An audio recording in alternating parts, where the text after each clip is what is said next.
Welcome everyone to M2 Climax Round 14 live from the WWE Performance Center. Now, there's not a live crowd in attendance here tonight due to the fact that WWE has requested us not to use the ring setup for NXT TakeOver in your house, and they do not want to give anything away as far as tonight is concerned. So they allowed us to use a ring away from where they do their TV during everything going on in the world right now. So we are appreciative that they allowed us to use this particular ring. They let us set it up to the M2 Climax looking ring, and yeah. So here comes Finn Balor. Let's go to the ring for introductions.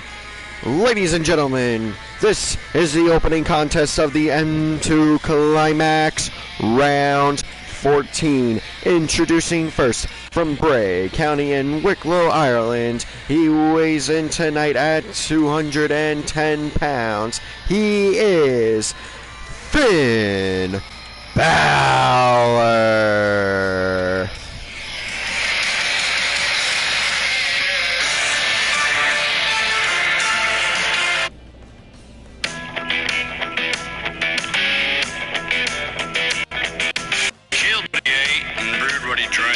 Listen to Cole, Jerry, Reed, and Hank.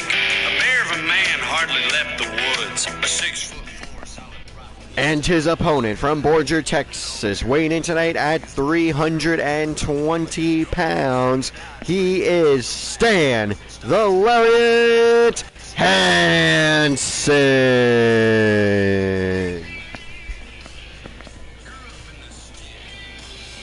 A standard American song. Alright, ladies and gentlemen, Chris Flater's in the ring now, bringing both competitors to the center of the ring.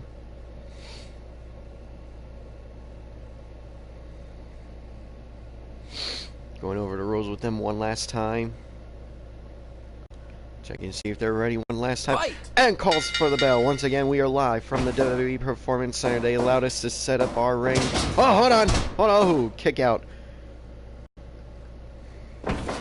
So no live crowd, just maybe the occasional woo from someone walking by. I mean, don't get me wrong, if any of the trainees here at the Performance Center want to watch any of the matches here today in the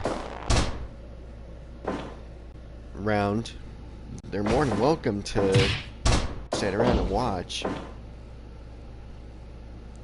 There are so many people here I would have never expected to be in the WWE Performance Center, and yet here we are today. I mean, we got Suzuki, we got Ospreay. Don't get me wrong, do not be surprised if Triple H turns into WWE COO and tries to negotiate contracts with anyone. It's just a one-time thing, Hunter. Trust me on that.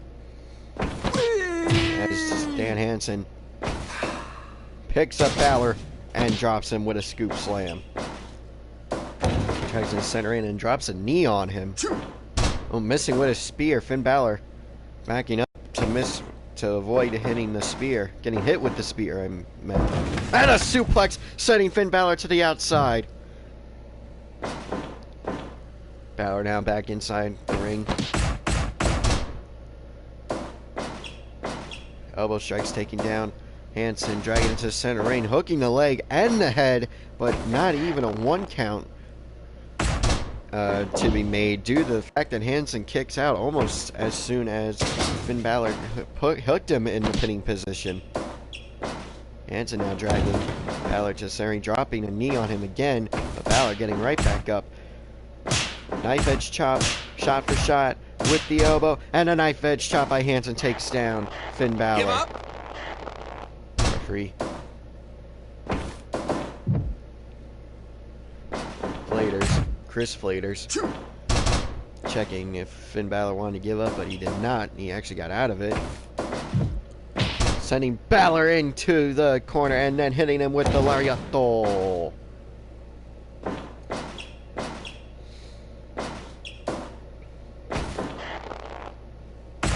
It's so so different not having a crowd for one of these matches, ladies and gentlemen. I'm telling you, it's just weird not having a crowd, especially for these two. I mean, Finn Balor, a little bit more used to it than Hansen.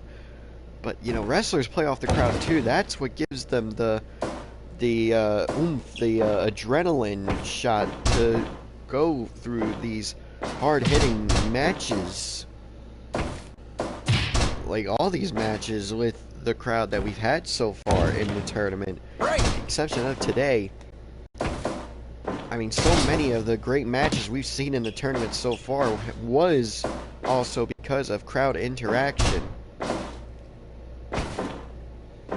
Not just the grit, the want to win a match that the wrestlers already had.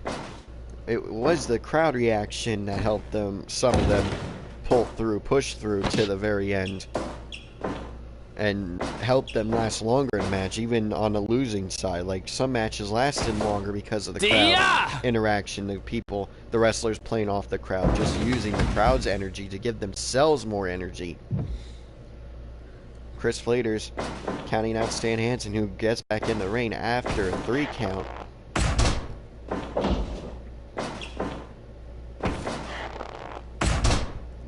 Elbow to the point of the elbow to the back of the neck. The off-setter. I'm actually pointing. I know you can't see me, but I'm putting my 2 fingers to where I think Balor hit Hansen there.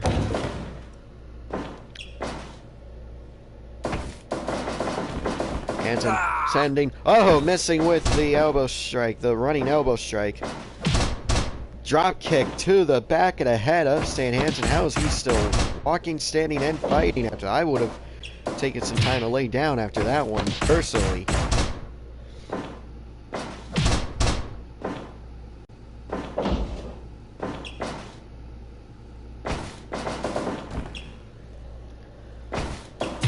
Oh, big boot to the midsection, taking down Balor.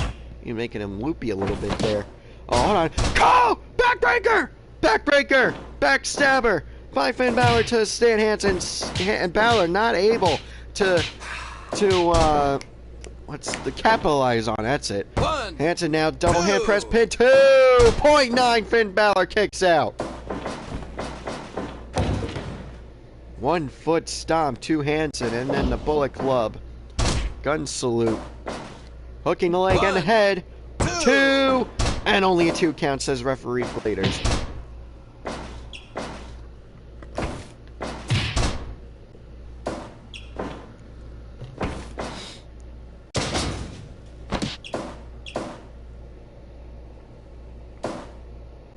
Hold on now. Coup de grace! Hooking the leg! And then 2.9! Stan Hansen kicking out at 2.9 after the coup de grace follows it up with a powerbomb in the bridge position 2 at 2.9 again!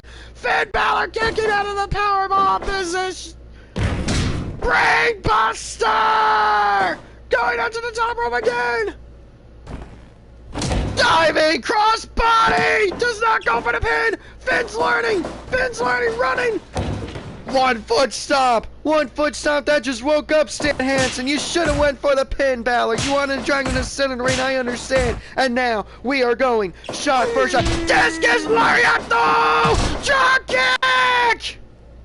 Finn Balor's drop kick! Stan Hansen, Pele! No, he missed with the Pele! Back body drop by Stan Hansen. Back body drop by Stan Hansen. Hansen catching his breath now. Elbow strike to the head. Elbow strike to the head. Back elbow strike to the head by Hansen. DDT. He spiked him on the DDT, ladies and gentlemen. He spiked him there. And a stalling suplex by Finn Balor to Stan Hansen. Coup de grace! Drag him to the center, finish your match! Hooking the leg and the head! Center of the ring, 2.9! Hansen kicks out again! Hansen kicks out again, ladies and gentlemen. 15 minutes have passed. We are halfway through this match. Kona ground to the lower back! Finn Balor now! Hooking the leg! No! Too close to the ropes! Flater said it was too close to the ropes! My God, no! Hansen putting Balor up on the top rope. Superplex! Dropping the elbow. Does Hansen.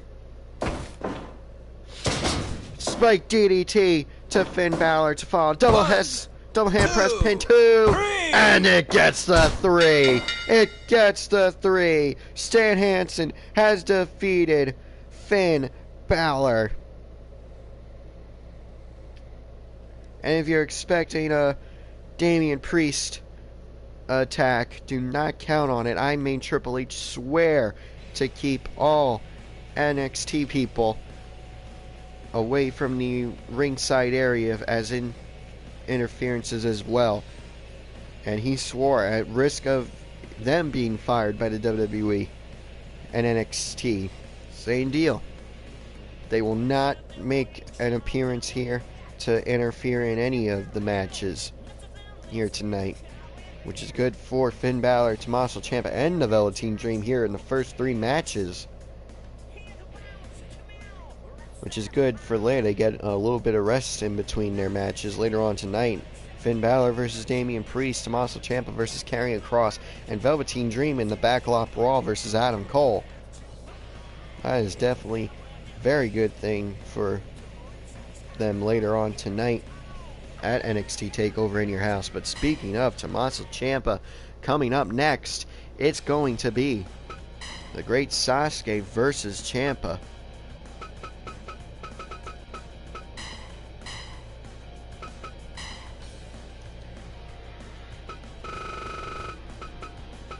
Excuse me, ladies and gentlemen.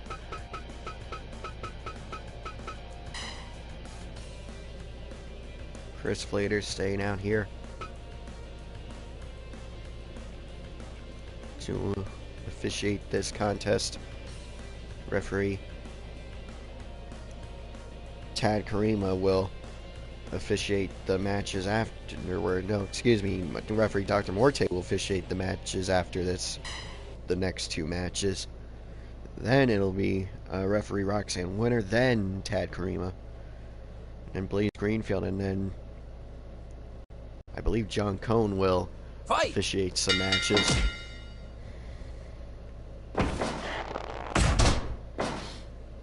Eat shit! Ciampa and Great Sasuke did not want entrances. They just entered the ring and said, "Hey, let's just do this." I ain't arguing with them.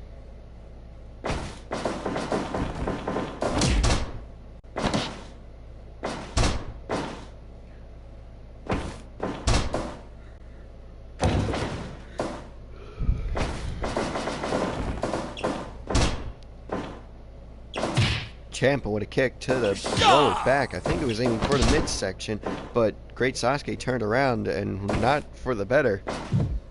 They're throwing Ciampa's face into the top of the turnbuckle pad now, putting him up in Super Hurricanrana, Super Frankensteiner, if you will. Only a 1 count, though. I know it's only 2 minutes into the match, but I figured a 2 count off of that.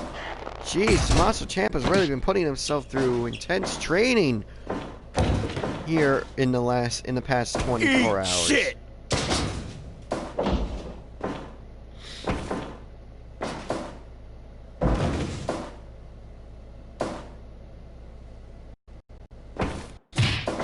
Eat shit! Break!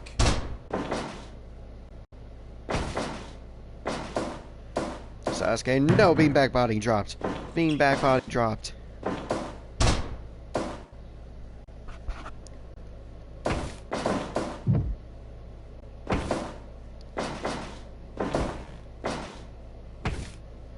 Oh no, not a second! Super Frankensteiner by the Great Sasuke to Tommaso Ciampa. Spinning back, jumping spinning back kick by the Great Sasuke there. Give up?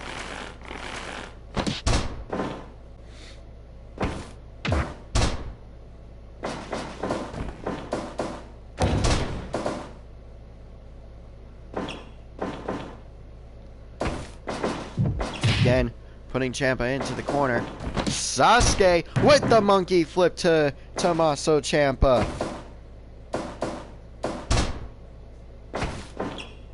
Yeah.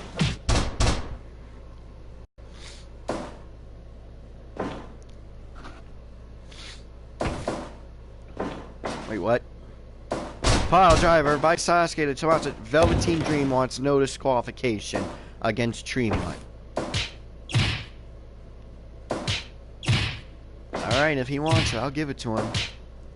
I guess it would be good practice for later in the backlot brawl, but I still don't like it. 1, 2. His chances, I mean.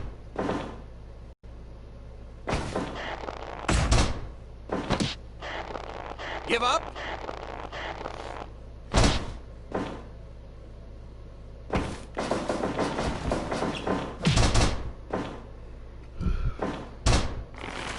Give up.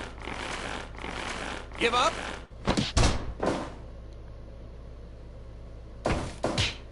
Ciampa with a flurry of strikes to the great Sasuke. Follows it up with a diving elbow drop. Shout out to NXT trainer Shawn Michaels there. Yeah. Who faces off against Andre the Giant later on tonight. Give up. Who, again, Andre wants to finish this. I told you, I had a sneaky feeling when Andre won, he would defend the championship every round as champion.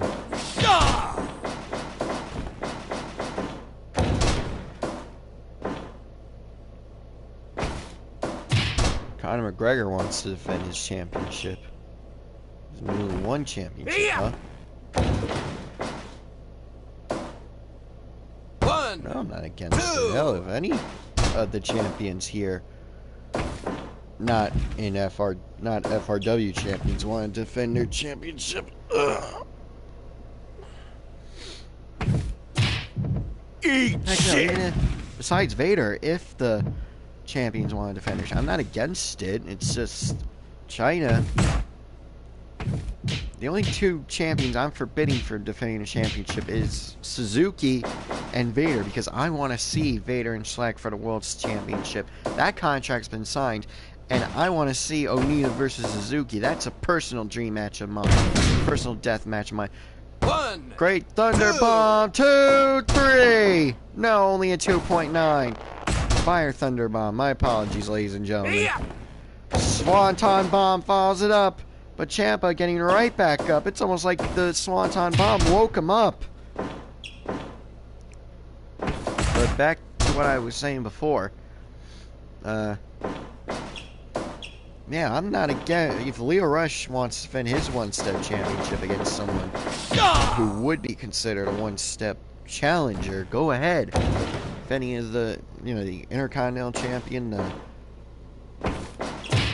United States, JT Dunn, the new United States Heavyweight Champion, Conor McGregor, never openweight champion Andre Johnson. I'm not against it. Like I said, hell, if China, when she eventually does face off against Gail Kim, wants to defend her championship in that match, by all means, go for it.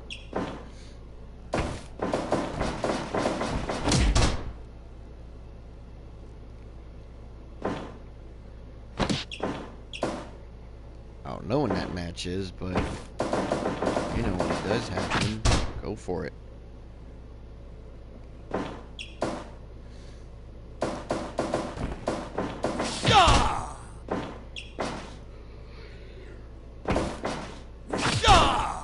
Super kick! 1, Double hand press pin! 2.9 Ciampa.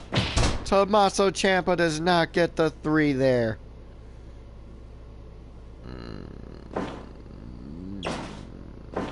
Just trying to find when China and can face off against each other. Unless it's already happened and somehow Oh, no, round 25. There it is. Alrighty then. Both competitors are down now, ladies and gentlemen. Yeah, if Andre wants to defend against Shawn Michaels, if Conor McGregor wants to defend against Will Ospreay, oh, I hope he defends against Will Ospreay. If JT Dunn wants to defend against Minoru Suzuki later on tonight, by all means, go for it. Like I said, only Vader and Suzuki are I'm forbidding from defending their championships. Because I want to see their matches at Deathapalooza be for their championships. No question about that whatsoever.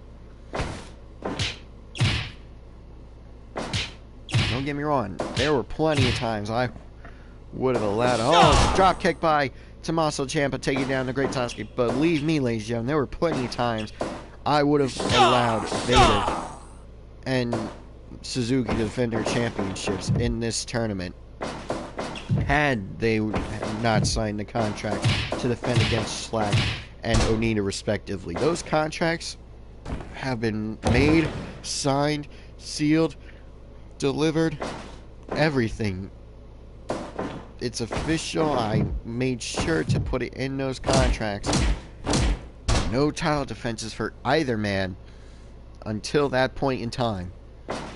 Whoever wins, super kick! Whoever wins those two matches will become the world's champion after Deathapalooza. And Tommaso Ciampa gets a win here in round 14, moving his record to 4 wins and 10 losses, 0 draws. He now has 8 total points, ladies and gentlemen. He finally joins the 8-point club.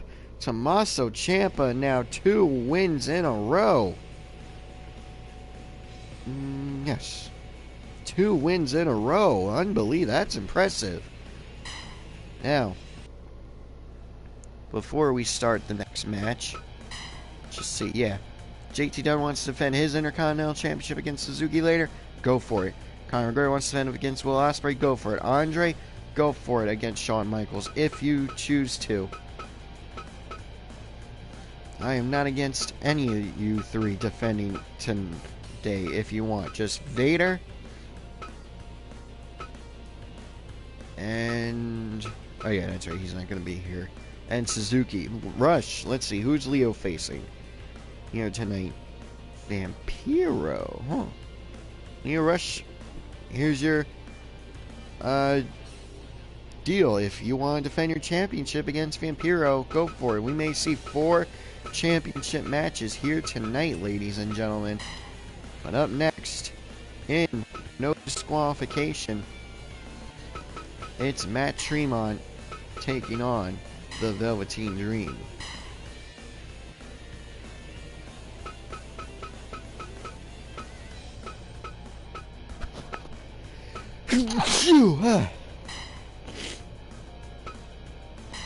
Alright, ladies and gentlemen, I'm gonna go blow my nose after I set this up. Just in case you didn't hear me, I'm gonna go blow my nose after I set everything up. No disqualifications, good. Referee Dr. Morte is gonna be officiating these 2 next contests. Alright, before we go into introductions, I gotta go blow my nose. You know, I gotta take care of other things too, so commentary silence and quick intermission. So please stay tuned. My apologies, just nature calls. You know what? I'll skip entrances. I'll just let the match go so you're not sitting here with the wrestler select thing. So yeah, commentary silence for the next few minutes. I will be back. Fight!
Give up!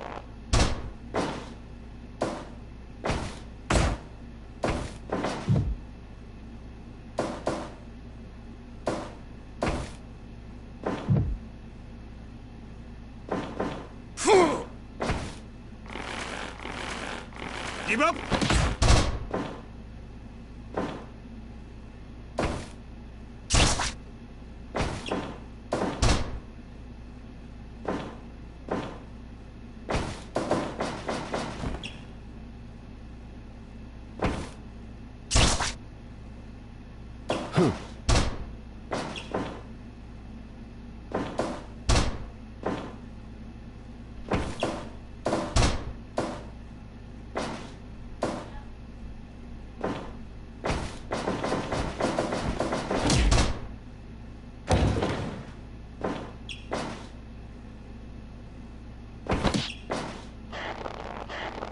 Give up!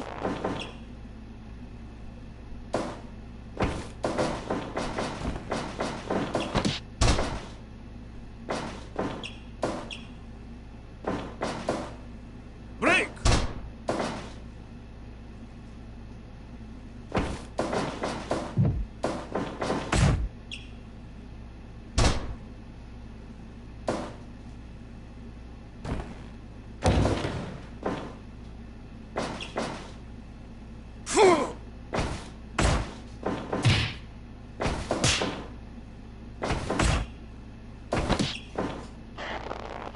Give up!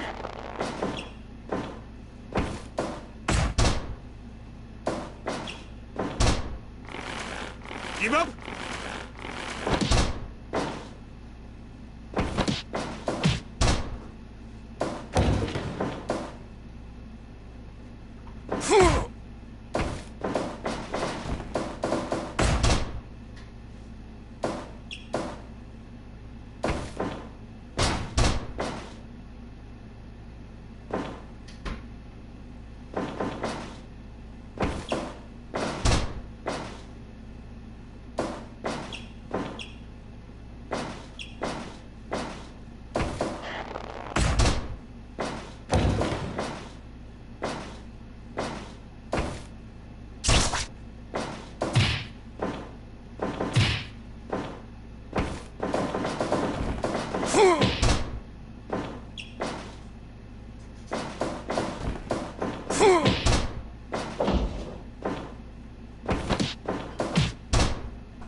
Give up!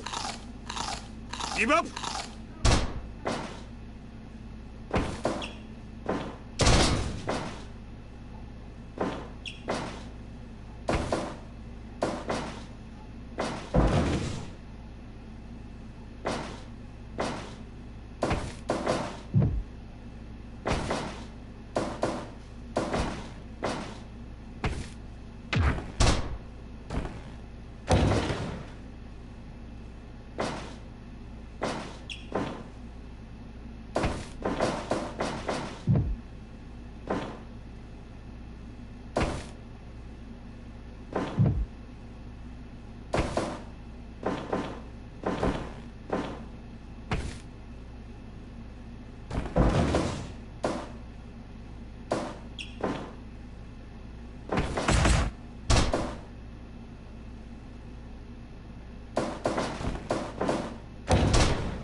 Give up.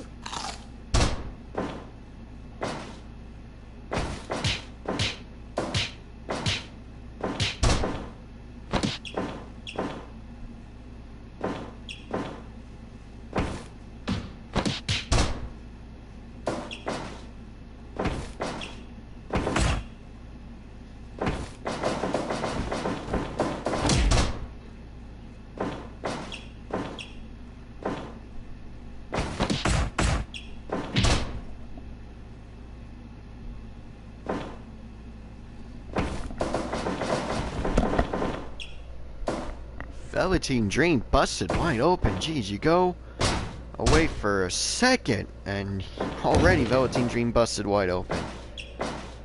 So then again, 16 minutes, 17 minutes into a match and no disqualifications. I shouldn't be all that surprised. That is not good for Velveteen Dream's chances, though, later on against Adam Cole, baby, in the NXT Championship Backlot Brawl later on tonight for NXT TakeOver in your house.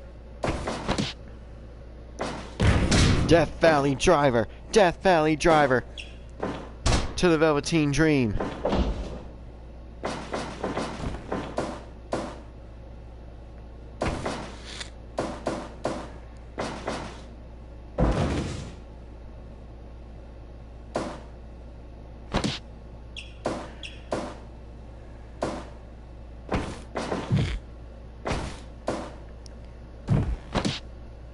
Dream putting Tremont into the Tree of Woe position, kicking him back down.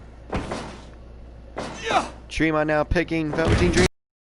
Powerbomb, this could be over, ladies and gentlemen. 2, 3. Matt Tremont gets the win, ladies and gentlemen. Matt Tremont gets the win and the 2 points. Congratulations to Matt Tremont, who now has a record of 6 wins, 1 draw, and 7 losses. 13 total points here in the M2 Climax. And up next, it's Andrade versus Bret Hart. El Idolo versus the Hitman. El Ingobernable Originale versus the Excellence in Execution.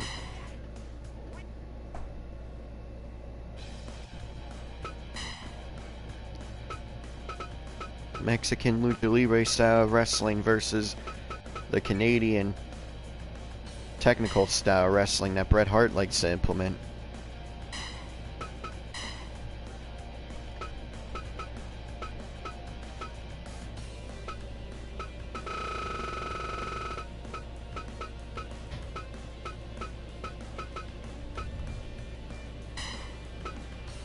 So we go to the ring for introductions.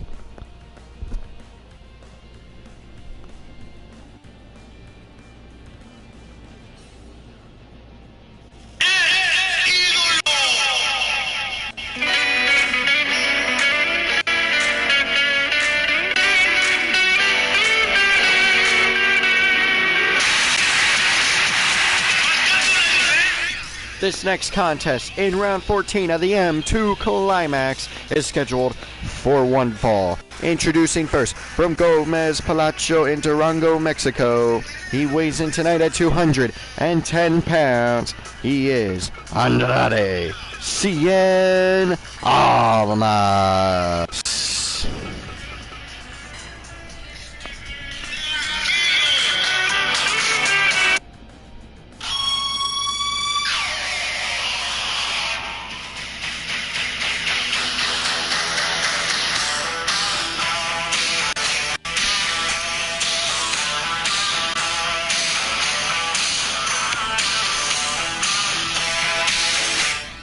And his opponent from Calgary, Alberta, Canada, weighing in tonight at 235 pounds. He is the Excellence in Execution. He is the best there is, the best there was, and the best there ever will be. Bret the Hitman Hart.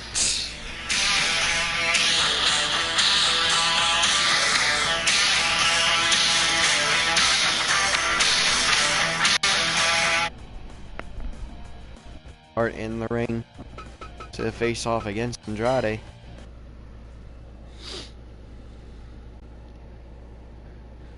This is sure to be one hell of a match, ladies and gentlemen. Great back and forth action all the way through as the referee, Dr. Morte, calling for the bell. Hurricanrana taking down Bret Hart for only a second. Bret Hart missing with the flying forearm strike. The running forearm strike, I should say.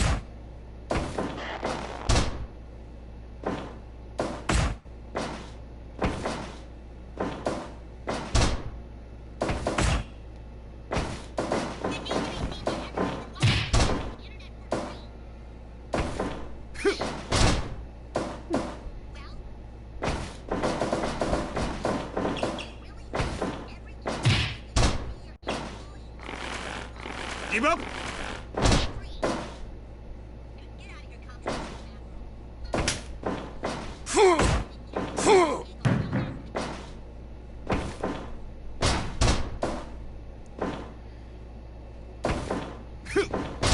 Snap suplex by Andrade to Bret the Hitman Hart there. Standing moonsault, not even a 1 count by Dr. Morte, who's taking forever to get there. Do not be surprised if Andrade has a little bit of a discussion after the round, after this match even, for that little bit of delay by Dr. Morte. Don't get me wrong, Dr. Morte probably used to the barbed wire deathmatch way of doing things where people are just down for the count. Dr. Morte, I feel so bad for him come July the 4th at Deathapalooza, where every match is a barbed wire death match. Deathapalooza, he has volunteered to referee every single match. Keep in mind, ladies and gentlemen, there's 13 matches at Deathapalooza that he's agreed to referee. Ladies and gentlemen, all 13 matches he agreed to officiate, to referee, whatever term you want to use. Dr. Morte will do it. So keep in mind, ladies and gentlemen, I'm going to read off the card real quick.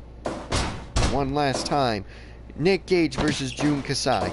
John Moxley versus Brain Damage. Cactus Jack versus the Necro Butcher. Vader versus Slack. Abyss versus Casanova Valentine. Matt Tremont versus Takeda. Mance Warner versus Masada. G-Raver versus Sabu. Leatherface versus FMW Leather. Jimmy Lloyd's Open Challenge. Big F and Joe versus Marcus Crane. And the Danny Havoc tribute match, which as of right now is a triple threat for the #1 contendership to the Morte Division Championship, assuming nobody creates Lucky 13 and uploads it to Fire Pro Net. If Lucky 13 is downloaded, it'll go back to the original tag team match between Nation of Intoxication, Lucky 13, and Devin Moore versus Jimmy Havoc and Alex Colon, where the winning team will go on to an episode of Flatline in a one-on-one match to determine the next #1 contender for the Morte Division Championship. So as of now, it's Jimmy Havoc versus Alex Colon versus Devin Moore in the Danny Havoc tribute match. Triple threat, #1 contendership to the Morte Division Championship on the line. And then, of course, Minoru Suzuki versus Atsushi Onita. First and last time ever fight to the death. Bret Hart now slapping the sharpshooter onto Andrade. Does Andrade tap out? No, he does not. No, he does not, ladies and gentlemen. Bret Hart now with the flying elbow drop. Goes back up for a second diving elbow drop, flying elbow drop, whatever you want to call it. It was off the top rope, and it was effective both times. Follows it up with a spine buster. Does Bret Hart into the sharpshooter. Give up.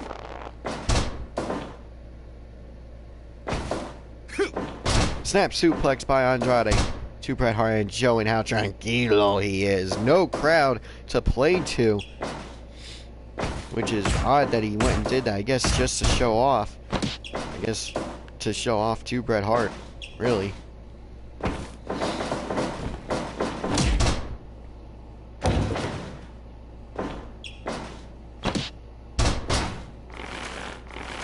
Give up. Break. Arm breaker. By Bret Hart, but Andrade able to break out of it.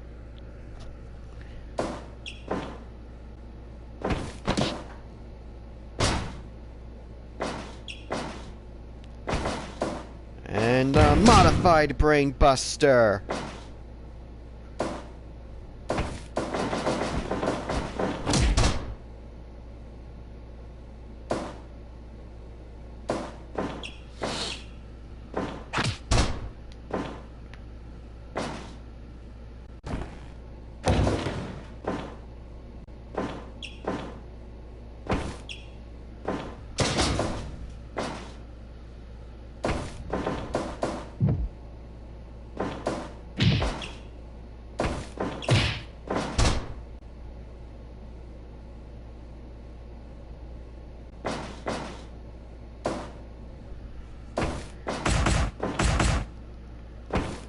One of the elbows to Bret Hart's side of his face, Bret Hart's profile, if you will. Very effective maneuver, but Bret Hart just seemed to have shaken it off, which is very hard to do when they just come past like that. And I don't even know what it was. I don't know if it was a running crossbody or a elbow attack. I mean, took Andrade down for a short time, very short time, and then a running elbow drop by Bret Hart to Andrade. Sidewalk slam by Bret Hart, pumping himself up. Goes for a modified brain buster for the second time. Modified brain buster for the second time, ladies and gentlemen. In step up Enzuigiri kick by Andrade to Bret Hart. Andrade now hits the one-legged drop kick to the face of Bret Hart. He aimed right for the nose there, ladies and gentlemen. And again, showing just how tranquilo he is, does Andrade. Andrade now going to the outside with Bret Hart. Oh! Flip over. DDT position suplex. Back into the ring goes Andrade and Bret Hart. Not too long after. Oh, not even a second after Andrade gets in does Bret Hart go in. Half a second, maybe a quarter of a second. And no, I am not going into the math there, ladies and gentlemen. Yeah.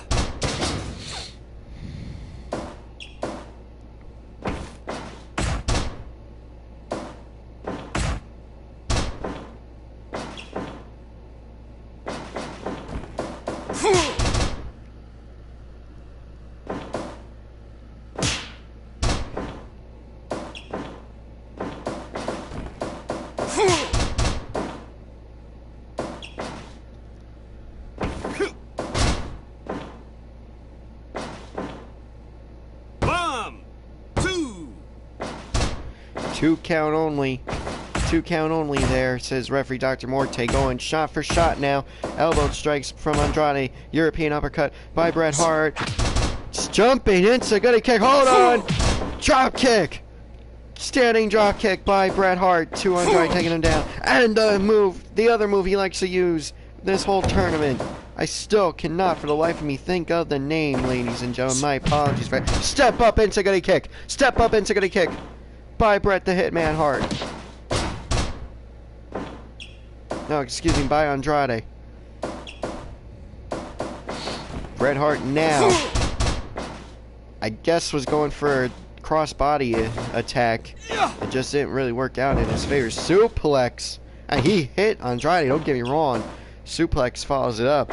But it didn't work out in his favor in a sense. It just didn't look right. And it more took... Oh, hold on. Sharpshooter! Sharpshooter with his speed! Yes! Yes, Andrade has no choice but to tap out. Andrade has no choice but to tap out.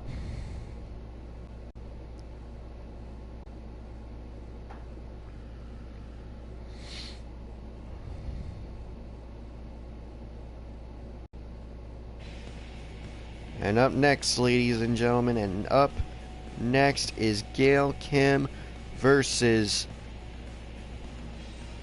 Dan Maff. And ladies and gentlemen, like I said, I do not have to be screaming my head off for a match to go on to the list because Hart versus Andrade is definitely going on the list. That was such a good match, ladies and gentlemen.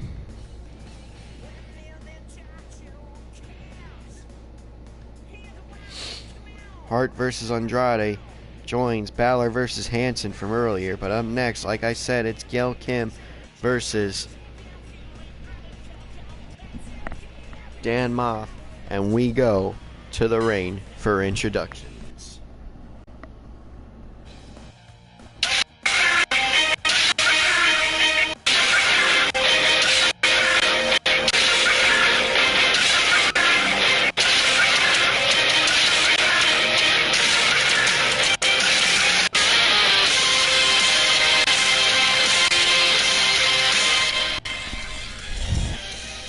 This next contest in the M2 Climax Round 14 is scheduled for one fall. Introducing first, currently residing in Tampa, Florida, by way of Toronto, Ontario, Canada, weighing in tonight at 120 pounds. She is an Impact Wrestling Hall of Famer. She is Gail Kim.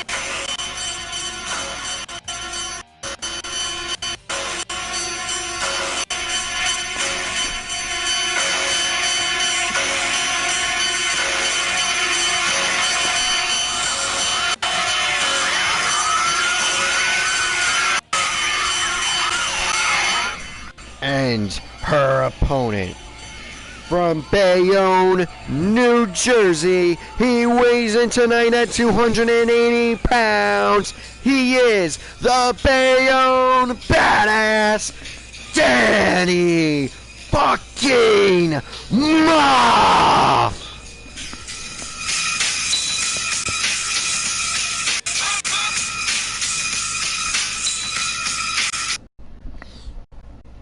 Alright, ladies and gentlemen, introductions have been made. Fight! It's Gail Kim. Referee Dr. Morte calls for the bell. And I do realize... Oh, never mind. Oh, no, shit. Alright. Dr. Morte doing one extra match here tonight. That's my apologies. This was supposed to be referee Roxanne Winters' first match, so that is my apologies, ladies and gentlemen.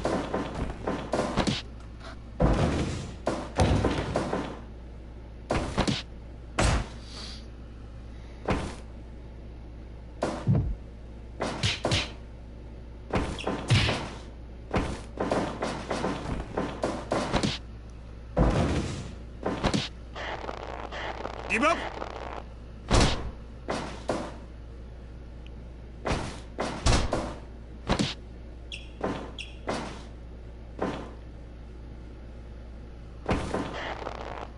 Sorry, ladies and gentlemen, I'm now putting the card to Jeff Palooza in the match order.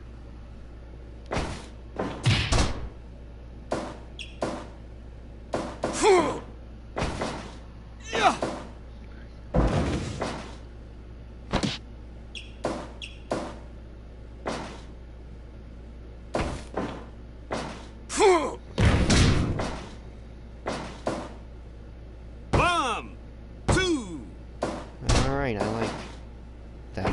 I like it. Yep, that is how I would, that's how I'm gonna do it.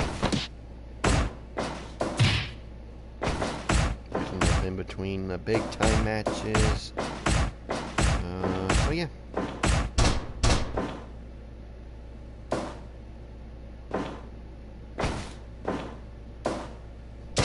Alright, ladies and gentlemen, I'm back with you. Gail Kim in control for the time being. Swinging neckbreaker to Dan Moff there.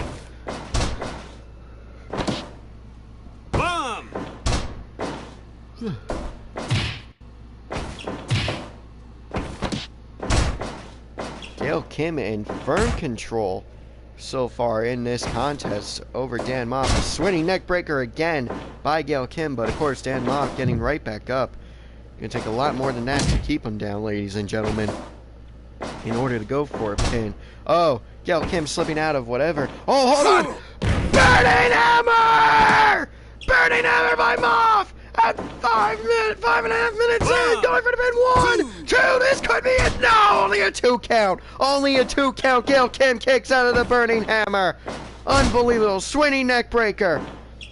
Gail Kim saying, you want to go for my neck with the Burning Hammer? I will hit you with another swinging neck breaker. Maybe Maff is saying, you want to go for my neck with all these neck breakers, swinging or otherwise? Alright, here's a Burning Hammer for your troubles. And Gail Kim saying, alright, I gotta keep going for the neck area. I want this guy. I want to take him down for a long period of time. Now Gail Kim going to the center of the ring, allowing Dan Maff to get back into the ring. I guess there's a respect there, a mutual respect. I mean, throw him out to put damage on him for that high of a fall. Well, it's not really all that high for someone the size of Dan Maff, but still a fall that high nonetheless is gonna hurt you in some way. I don't care. Eat defeat! Eat defeat! Oh, but Maff getting right back up! Dan Maff has gotten right back up after a Gail Kim eat defeat, and both competitors were down. Yeah. Spinning sit-out power bomb! Too close to the ropes, says referee Dr. Morte. Ladies and gentlemen, oh, pop up, oh. Just letting Gail Kim fall face first into the canvas there does Dan Maff. And Gail Kim again slipping out of the suplex position. Maybe Maff was thinking of the spinning. Oh, Gail Kim slipping out again. Maybe Maff was thinking, hold on! Burning Hammer! Burning Hammer! Double hand press pin! 1, 2! No, only a 2 count! Only a 2 count! Says referee Dr. Morte. You gotta believe Maff was going for a spinning brainbuster and a pump handle slam to Gail Kim before she slipped out. Oh no, the third Burning Hammer! A third Burning Hammer! No, not a fourth Burning Hammer! That's it, it's gotta be over. 2 Burning Hammers in a row, and Maff's not going for the pin! Maff is not going for the pin! Eat defeat! The second eat defeat! Putting all the weight on Maff's shoulders too! No, only a 2 count! Only a 2 count! Missing with the discus lariato! DDT! Spiking the DDT does Maff! And now, picking her up! No! Gail Kim just reversed it into a DDT of her own! And she spiked him, ladies and gentlemen! Oh, no! Scoop slam! A hard, a forceful scoop slam, follows it up with the diving elbow drop, goes for it a second time, and he hits it. Now dragging Gail Kim to the center of the ring. No, missing! Gail Kim managing to sidestep it. Oh, the lariato! The running lariato!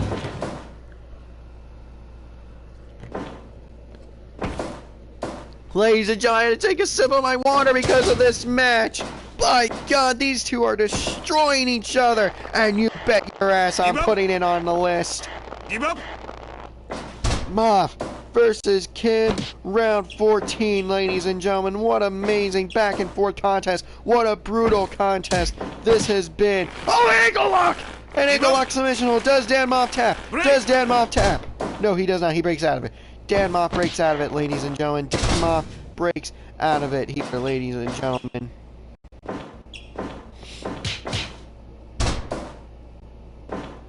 Now, Maff off the top rope. Diving elbow strike. Diving elbow drop.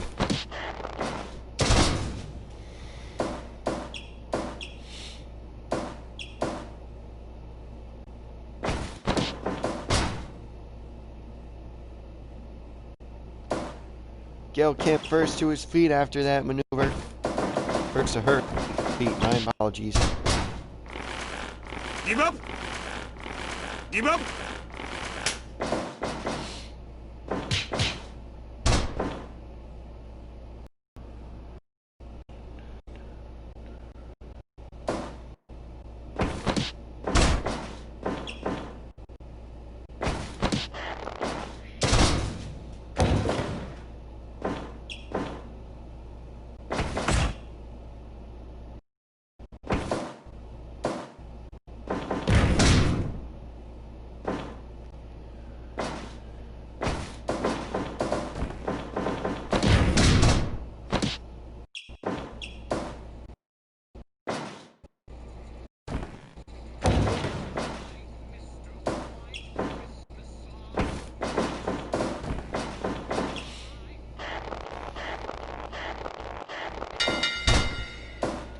And Gail Kim has defeated Dan Moff in an amazing back and forth contest. Gail Kim has defeated Dan Moff, ladies and gentlemen. Moff is now 7-7. No, that 96% is some bullshit. That should be 100%, ladies and gentlemen, or at the very least 98%.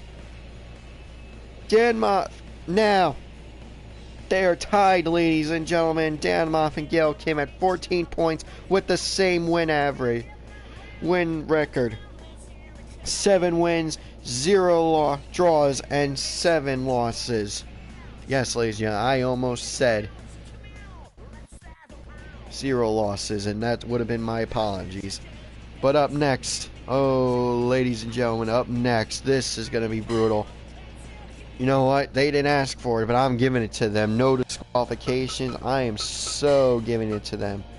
Referee Roxanne Witter now coming out to officiate this contest.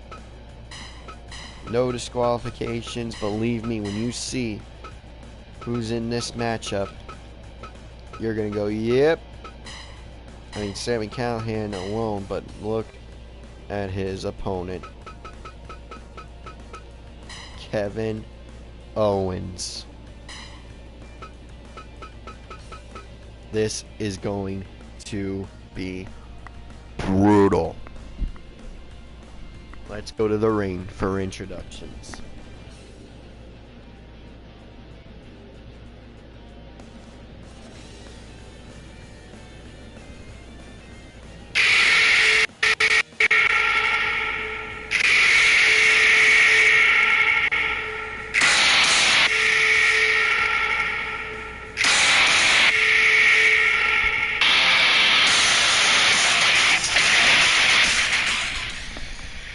This next contest in the M2 Climax 14th round is scheduled for one fall.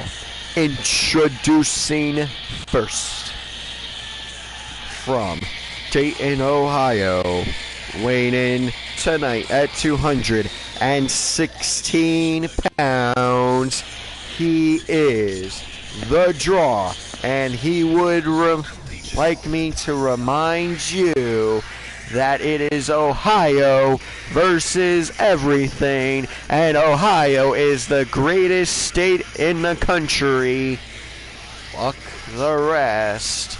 He is Sami Callihan.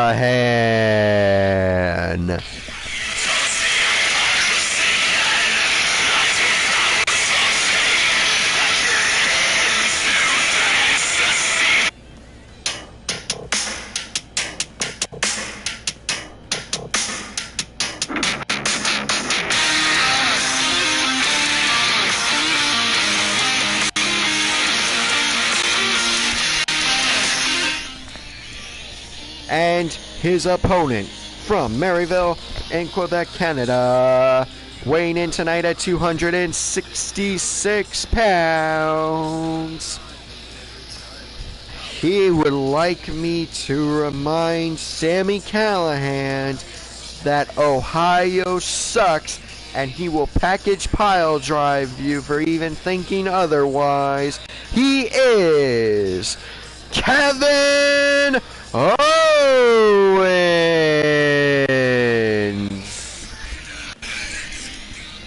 Sami Callihan not liking that attack on Ohio by Kevin Owens in the ring introductions. Well, you know, Callihan kind of deserved it, if you ask me. You know, considering he just insulted the entire country, and maybe even Canada, if Kevin Owens is concerned with that OVE line.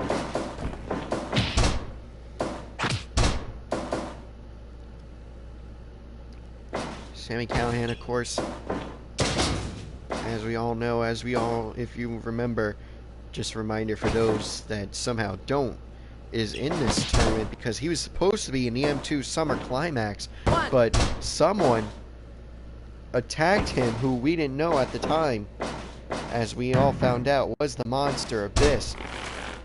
Someone attacked him and he was not medically cleared to compete in a tournament like the Summer Climax at the time. So, as an apology and as a pseudo, hey, don't worry about it, just get yourself healed.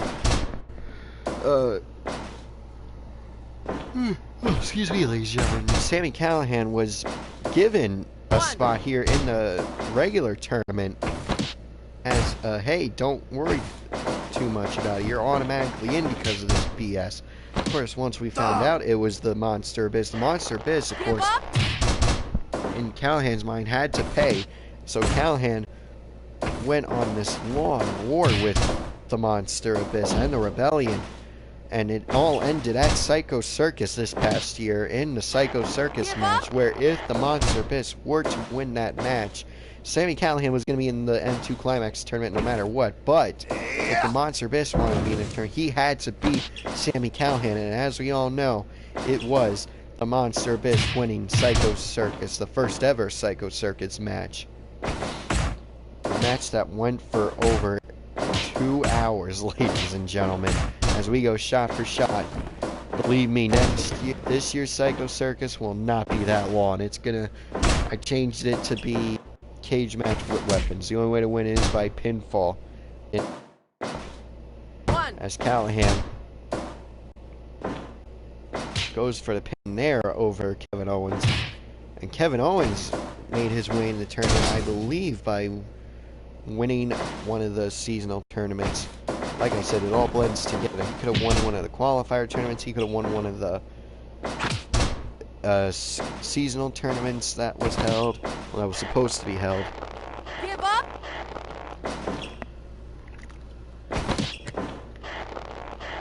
Give up. In the sense, it was supposed to be filmed, but you know, for one reason or another, that could not come to be.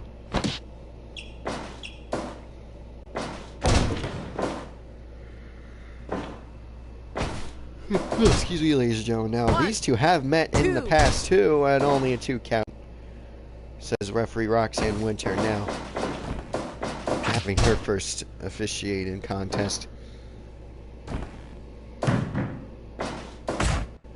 Give up. Give up.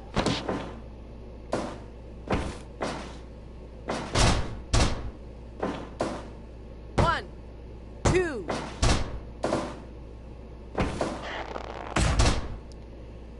Just getting the theme songs ready for the next match, Shawn Michaels versus Andre the Giant.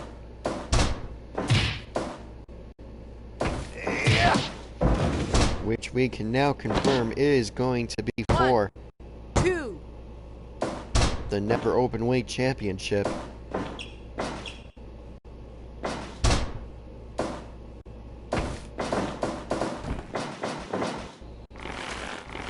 Give up.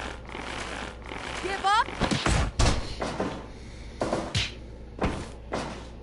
Callihan with a shoulder breaker on to Kevin Owens. Callihan now running to the other side of the ring, and ho! What a just forceful lariat, even kicking out Kevin Owens like pop-up powerbomb! Pop-up powerbomb by Kevin Owens, 2.9. 2.9. Callihan able to kick out there. 1, 2. 2.9 there for Callihan. Now, Callihan with a powerbomb to Kevin Owens, hooking the leg and the head. 1, 2. 2 count only. Only a 2 count there.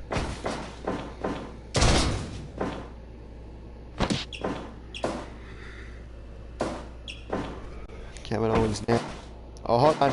Will we see Jay Driller? Oh, just dropping Owens right on his head. Callihan can't exactly capitalize right away, though, into a submission hold by Callihan. Does Callihan go into? Facebuster, Executioner, or Executioner, DDT. And that's how I know it as. And no disqualification rule being used to full effect by Sami Callihan, who brings a fork into the ring. You know he had that fork ready to go, even if I didn't make this match, no disqualification. And now Kevin Owens is busted open, and Callihan follows it up with a J Driller. Cannot capitalize, though, as Kevin Owens is the first to his feet. He may be groggy, but he is the first to his feet, ladies and gentlemen. Callihan, oh, with a low drop kick to the legs, forcing Owens to land on his face. Falls up with a diving splash, and then a deadlift German suplex, gut wrench suplex by Kevin Owens. Owens now on the top rope. Hurricanrana with the bridge by Kevin Owens. 1, 2, 3. Kevin Owens! Kevin Owens has defeated Sami Callihan with a move I never would have expected Owens to hit. Unbelievable, ladies and gentlemen. Unfreaking believable. That move was, oh. Ladies and gentlemen, it's not up next, but I just realized coming up next is the second Rebellion Clash of the tournament. Coming up in a few matches. After Shawn Michaels and Andre the Giant, and then China versus the Amazing Red, it'll be Ricky the Dragon Steamboat and the Monster Abyss going one-on-one. The second Rebellion Clash. We all saw what it was. Yes, we all saw how it went down 2 days ago in round 12.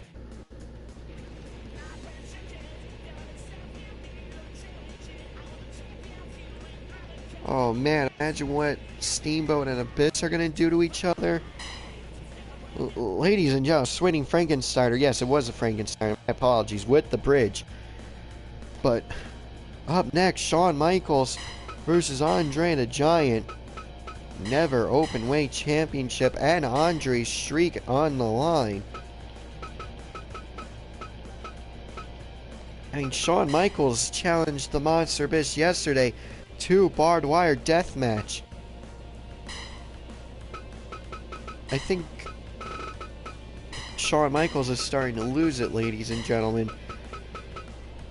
Being so far down in the standings right now. I mean, he's in 13th place in the standings.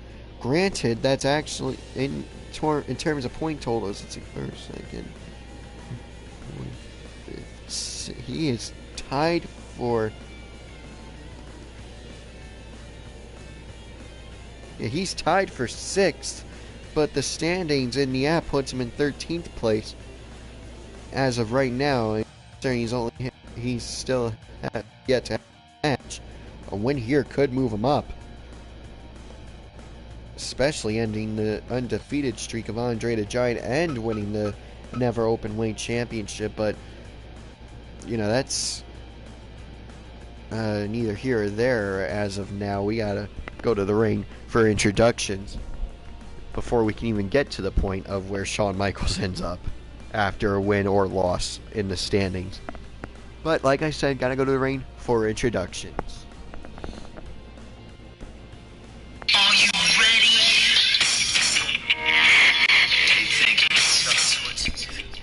This next contest is scheduled for one fall, and it is for the Never Openweight Championship. Introducing first, he is representing The Click. He is from San Antonio, Texas, weighing in tonight at 225 pounds. He is the Heartbreak Kid, Shawn Michaels.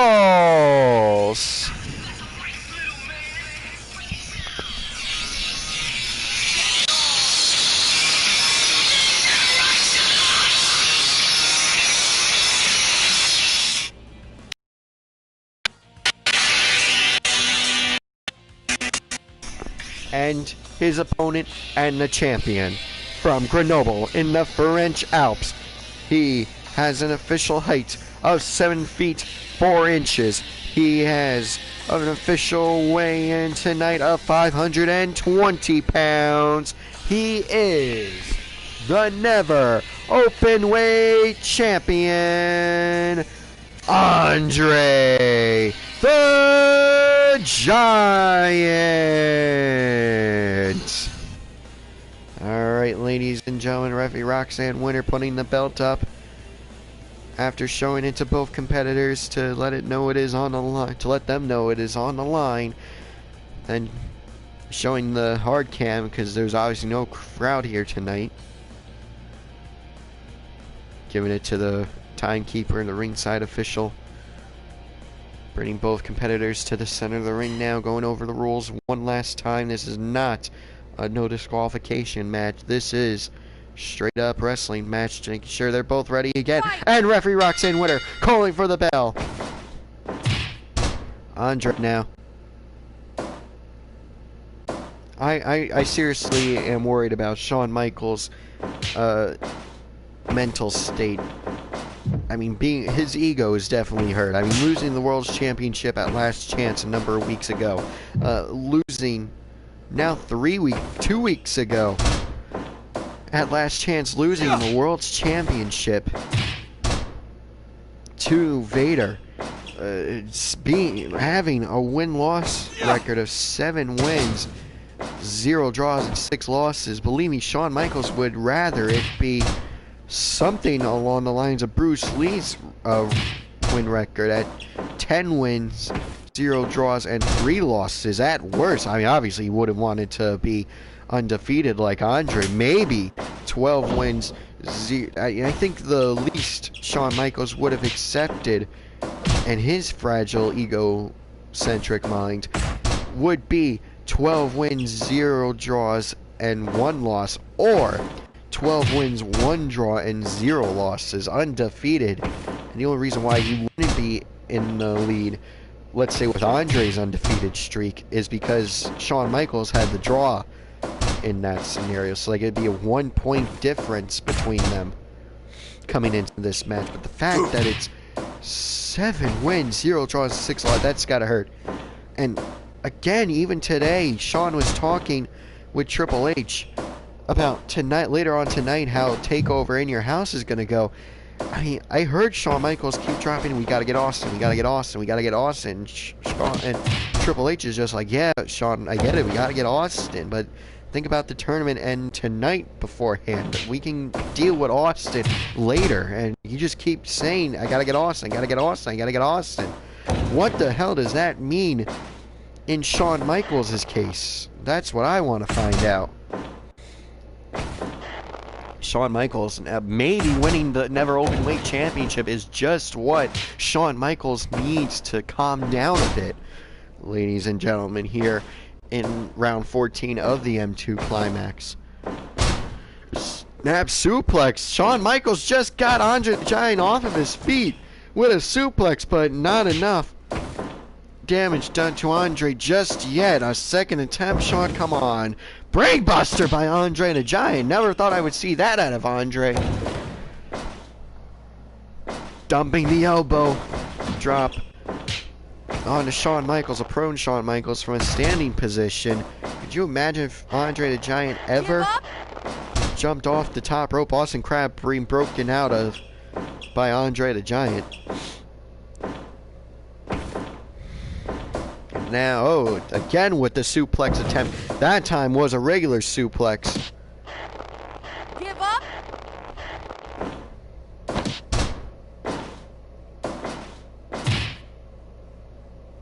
Two. Yeah. 1.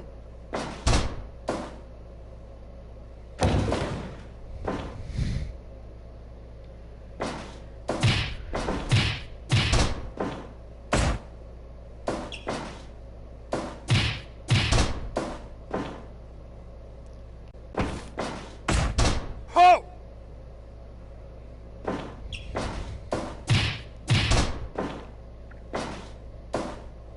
1, 2.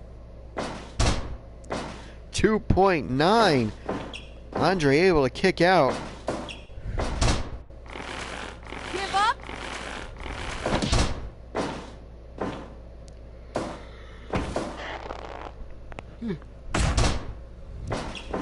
I'm telling you, Shawn Michaels here needs to win this match for his ego, for his mental state. I do not like where it's heading. And I'm seriously worried about the blow-up when we officially return back to regular scheduled program. The weekly shows for FRW, back to regular schedule for FRW and whatnot. And sure, all my focus would be on Deathapalooza, but every person not involved in Deathapalooza's focus will be on the F1 climax. That's what everything in FRW has. See, the N2 is technically its own thing. Like, everything done in FRW within the year all leads up to the F1 climax, because 3 separate brackets of 8 going to a triple threat finals for the World's Championship. I mean, I'm looking at everyone's performance here in the M2 climax. If Andre does end up winning the whole thing of the N2 climax, he could, if he wanted to, clinch his spot in the world's title bracket. So the World's Championship at the F1 climax can change hands twice in one night, and depending on who wins between Shlak and Vader, you know, Give up. between Shlak and Vader, I mean, it doesn't. If Vader does lose to Shlak in that match, it will be Vader and Shlak automatically qualifying, because the former champion, if the champion defends it, yeah, Vader would automatically qualify as a former world champion for that bracket. Super kick! Hold on, ladies and gentlemen, I'll finish my thought after this. Only a 2 count. If Vader were to lose at Deathapalooza to Shlak, Shlak would automatically qualify as world's champion. Hold on, 2.9 on Shawn Michaels kicking out at 2.9. And Vader, as the former champion, will be given it in because he's the former champion. He would have qualified had he won. 1, And 2. believe me, the World's Championship bracket and number 1 contender will all be determined with respect to super kick! Hook in the leg, and the head is the streak over 2.9. Andre kicks out. Andre kicks out. You know, I'll focus on F1 climax after the M2 climax is over. 2 count only, says referee Roxanne Winter. And a backbreaker. Follows it up with a power slam by Andre the Giant. And the swing where they stop, only Andre knows. 2. Throwing Shawn a few inches away from him after the swing was over. Ooh, Andre a little dizzy there. Shawn now taking a page out of the Road Dogg's book and follows it up with a knife edge chop. A hard knife edge chop, obviously, since it took down the man the size of Andre the Giant down. Now, long story short, if Shlak wins at Deathapalooza, Vader automatically qualifies for the F1 climax as former champ. If Vader retains, we'll figure it out from there. 3. And Andre the Giant retains the Never Open Weight Championship. Now, if Andre wins the M2 climax, he has an automatic into the world's title bracket if he wants. But the full prize of the M2 climax, if you're not the world's champion, is a title match anytime you want within a year. Andre the Giant continuing his undefeated streak.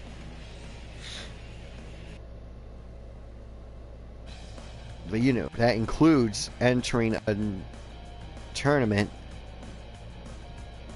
like the F1 Climax for the World's Championship.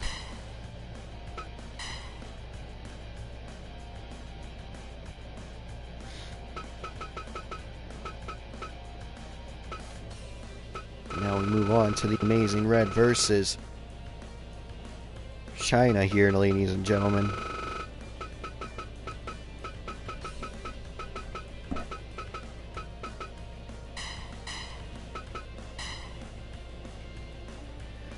But back to the F1 Climax. The last time I bring anything related to it up. The F1 Climax will have 3 separate brackets of 8.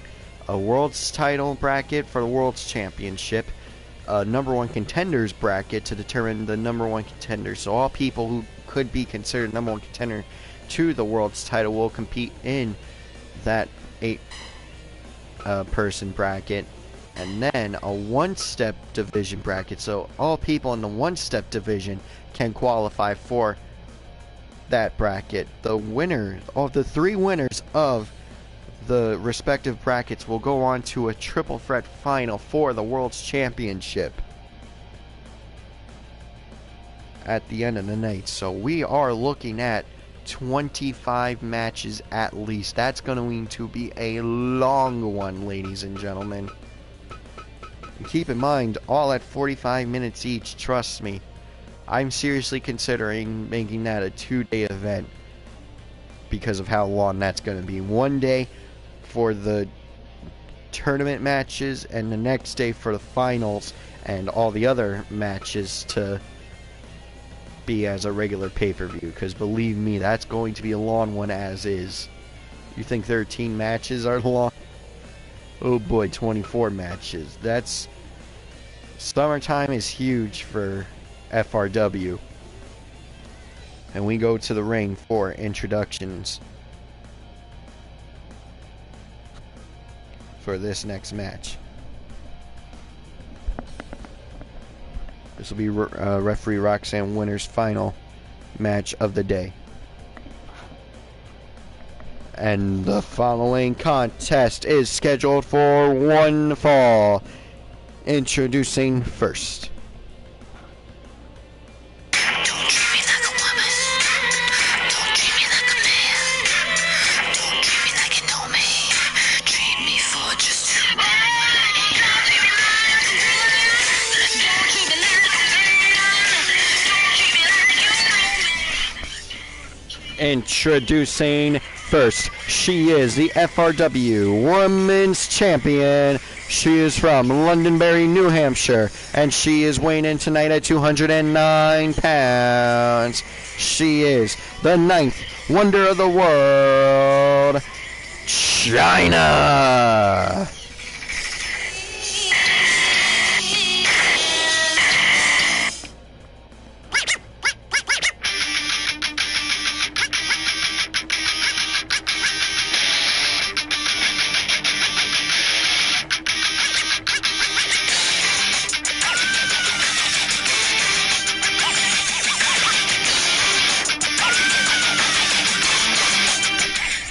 And her opponent from Brooklyn, New York, weighing in tonight at 150 pounds.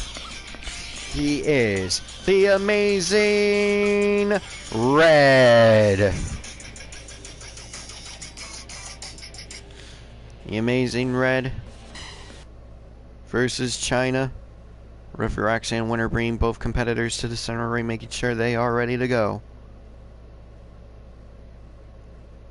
Immediately following this match, it will be Ricky the Dragon Steamboat versus the Monster Abyss in the second and final Rebellion clash of the tournament.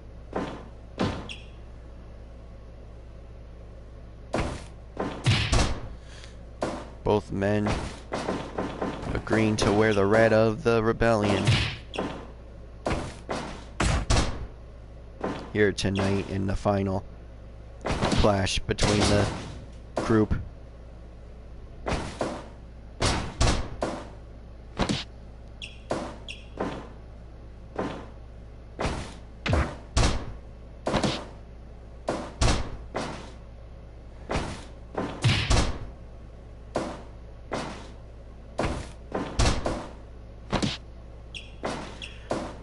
Red now dragging Chyna to the center of the ring.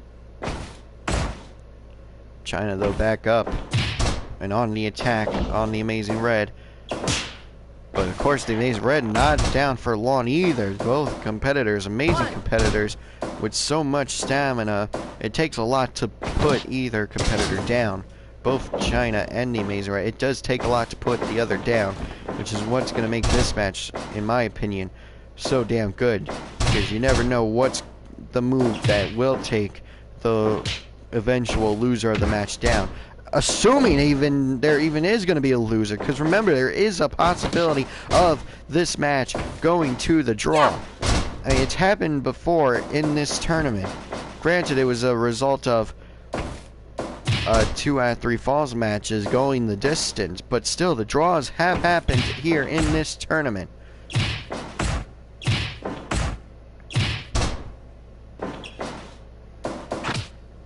I mean, hell, they come even in non 2 out of 3 falls matches.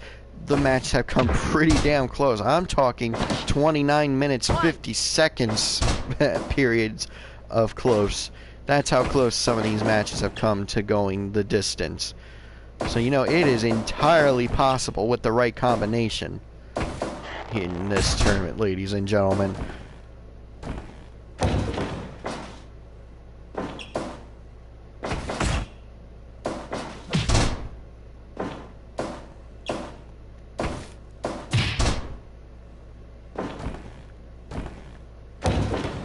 And the Amazing Red hits the fall back, the back landing elbow strike, but China back in control again, deciding not to jump off the top rope there, does China, instead goes for an atomic drop. There, the Manhattan drop, whatever you want to call it. I know Mauro Naro's giving me a thumbs up for calling it a Manhattan drop.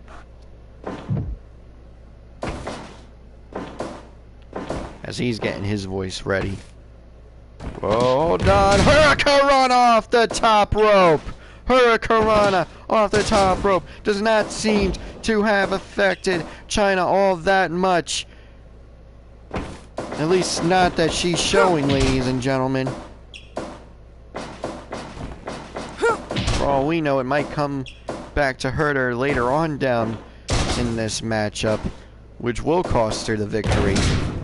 I don't know, let's say it does go the distance. Let's say it does go pretty damn close to going to the 30-minute draw. It gets closer to the 30 minutes. That top rope, Hurricanrana, may make her, may bring up a delay to cobwebs, like she's just fighting through them, hasn't exactly cleared them yet.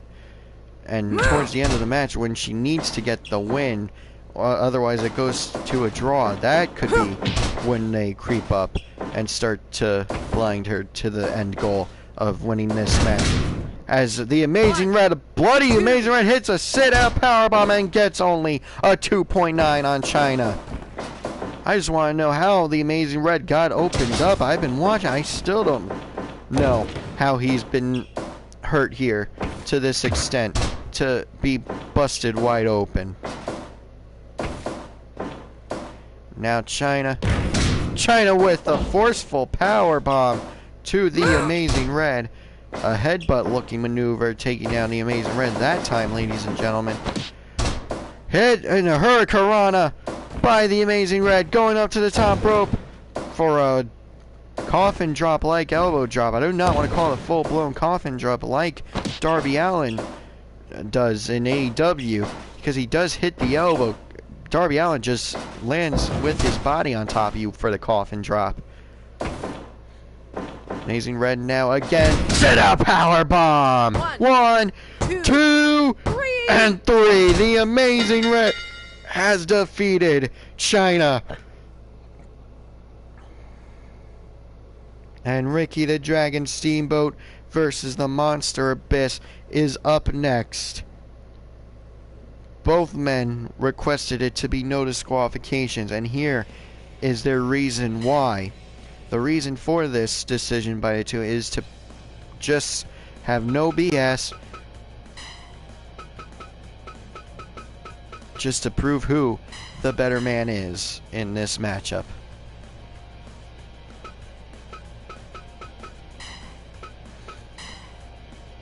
No BS DQs. Abyss, Steamboat knows his strengths. And his strength is no disqualifications. He wants Abyss at his absolute best here in this match, ladies and gentlemen. Now referee Roxanne winner out for the time being. Referee Tad Karima coming in to join the festivities now for the next two matches, Monster Abyss versus Ricky Garcia, and we can now confirm one-step championship match, Lio Rush versus Vampiro. And then Blaze Greenfield will take over for Conor McGregor and Will Ospreay and Vader vs. Bruce Lee. And then John Cone will officiate the Intercontinental Championship match between Suzuki and JT Dunn. So here we go, the final 5 matches here in round 14. We kick things off with Abyss versus Ricky the Dragon Steamboat. Let's go to the ring for introductions.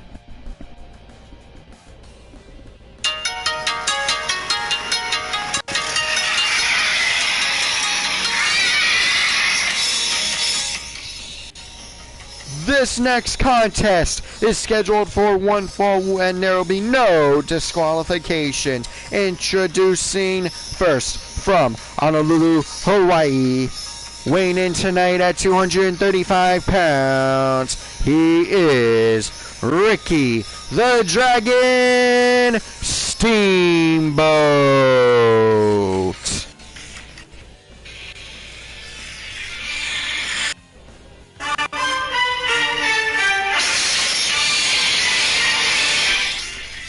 And his opponent from Park County Insane Asylum, he weighs in tonight at 327 pounds. He is the Monster Abyss.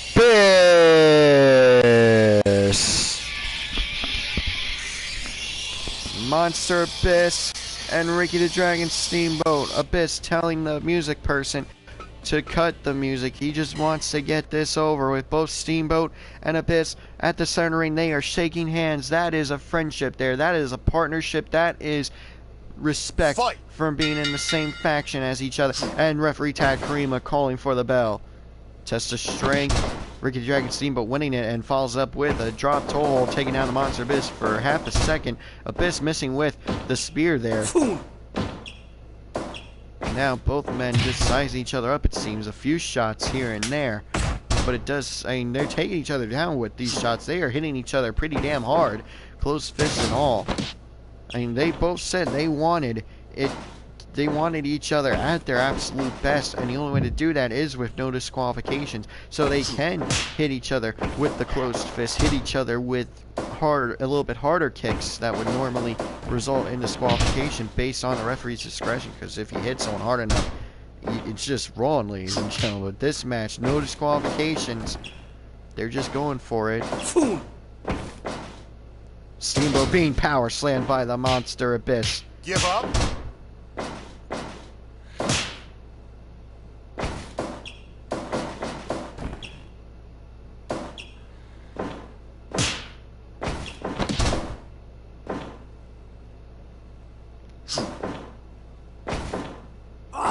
Steamboat now picking Abyss up for a suplex.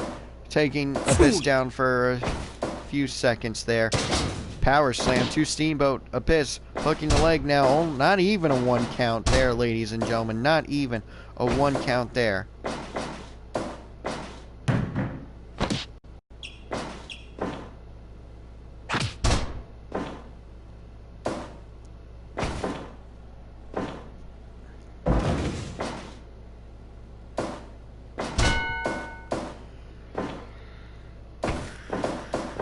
Excuse me, ladies and gentlemen.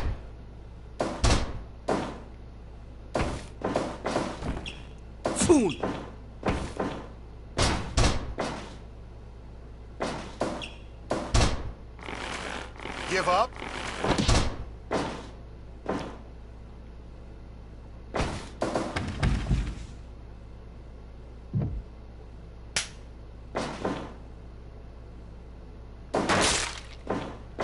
Abyss grabbing a broken piece of table to splinters there. Steamboat wanted Abyss at his best, and at his best is involving weapons. Don't get me wrong, Abyss is a capable wrestler. I mean, the Monster is not just a name, ladies and gentlemen. He does not need weapons, but, I mean, I think a lot of people, even the Monster Abyss, would say he's at his best when weapons are allowed. He doesn't need them, but the fact that the option is there. Discus Lariat by Steamboat to the Monster Abyss. Swinging neck breaker in response by the Monster Abyss. Abyss was ready to stick the splintered end into Ricky the Dragon Steamboat. And Steamboat saw it coming. Now we are going shot for shot here in this second and final Rebellion clash. We saw what Steamboat and Dunn did to each other 2 days ago. I mean, that got on the list, ladies and gentlemen. And for good reason, because that was such an amazing match.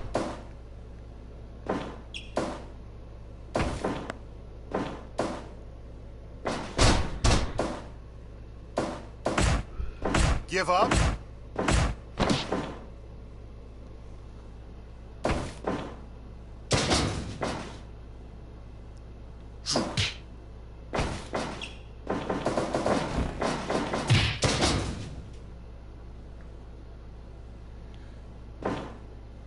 Ah! 1, 2. Only a 2 count, says referee Tad Karima there.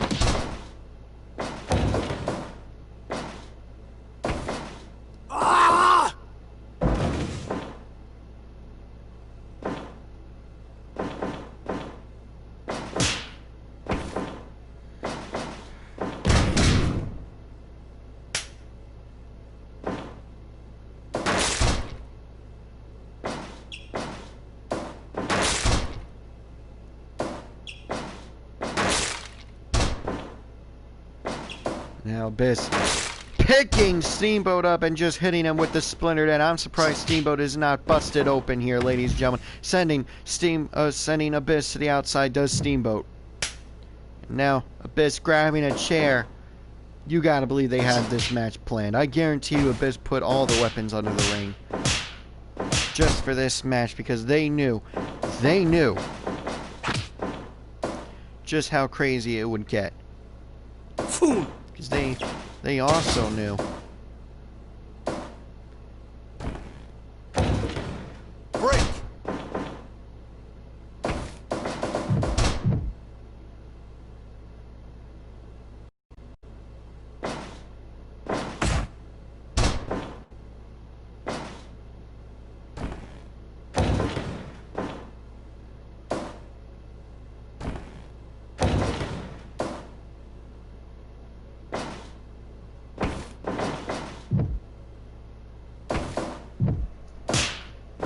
Steamboat now with just slaps to the chest of the monster Abyss. If it was exposed, hell, I still think his chest might be red after that. Just adding more red for the Rebellion, I guess.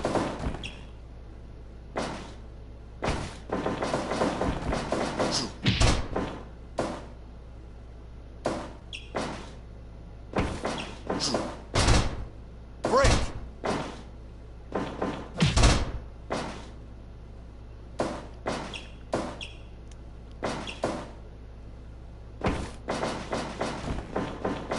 Steamboat, oh, just running into.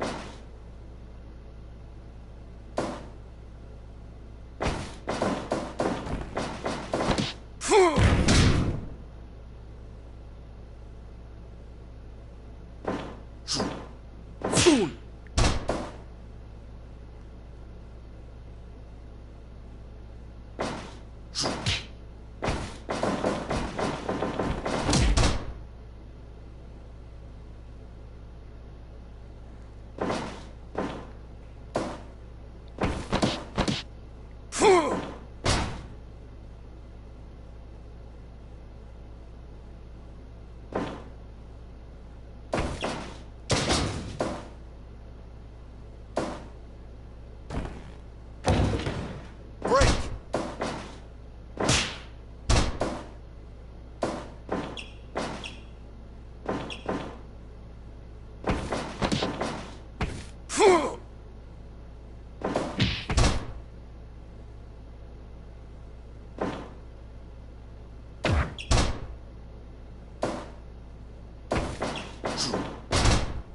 Break.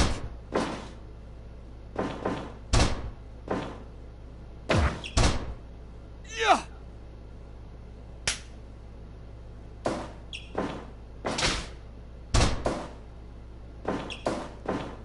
Oh, hold on now, Steamboat rolling the Monster Abyss up 2.9. Man, imagine if that's how this match ended. They want each other at their absolute best, and Steamboat Cat sneaks away with it like that. Man, now this, I can probably believe if this be okay with that. And there it is, a 3 count. A 3 count. Says referee Dr. Morte. For Steamboat. Steamboat getting another 2 points. And up next, ladies and gentlemen, it is the one-step championship match. Vampiro versus Lio Rush. Steamboat getting another 2 points added to his record.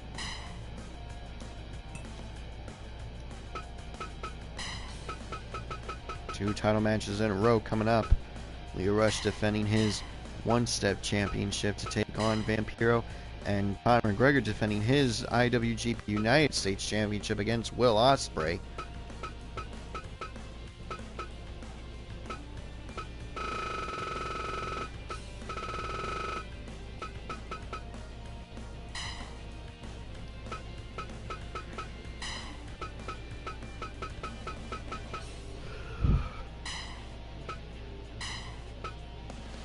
Still 30-minute time limit, being the M2 Climax. You know, regular one-step championship matches have championship matches in FRW have no time limit. You gotta keep with the theme of the tournament. Now, we go to the ring for introductions. This next contest is scheduled for one fall, and it is for the FRW One Step Championship.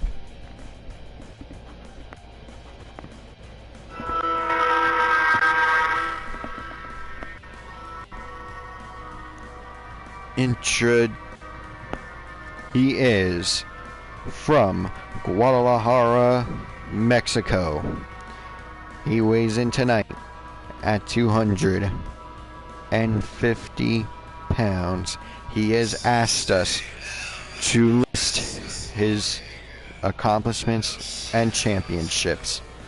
He is a AAA World Tag Team Champion, a Rey de Reyes, an NWA World Light Heavyweight Championship, an FILL Heavyweight Champion, an FWG Champion, an IWA Hardcore Champion, an IWRG Intercontinental Heavyweight Champion, a two-time Juggalo Championship Wrestling Champion, a NWE Heavyweight Champion.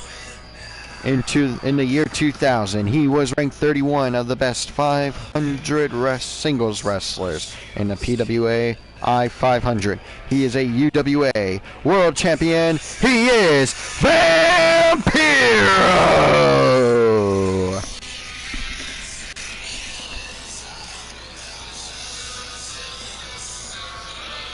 He and his opponent.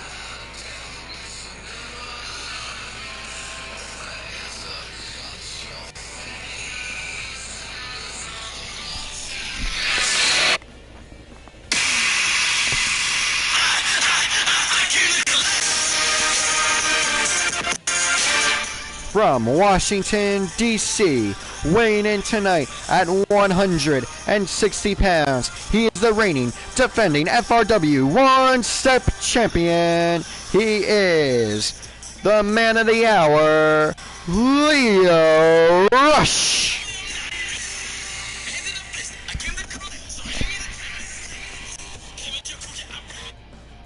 Alright, ladies and gentlemen, referee Tad Karima.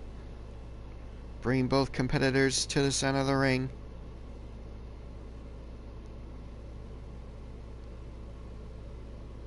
Checking if they're ready one last time. And calls for the bell. Remember, one-step championship on the line here in this matchup. This is going to be insane, ladies and gentlemen. First FRW championship here, defended here in the M2 Climax. If Vampiro does win, if he wants to continue defending the championship past this, it is all up to him. And again, it's got to be against someone who's just needs that one step to be in the World's Championship scene. That is Vampiro, and that is Lio Rush, ladies and gentlemen.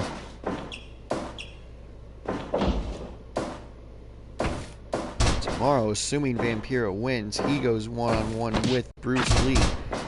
If Vampiro wants to defend against Lee tomorrow, go right for it. If Leo retains here, if he wants to defend against China, champion versus champion, with his championship on the line, again, go for it if you want to. Oh man, Ospreay versus Suzuki tomorrow. Oh boy, I kind of hope. I kind of hope. Give up.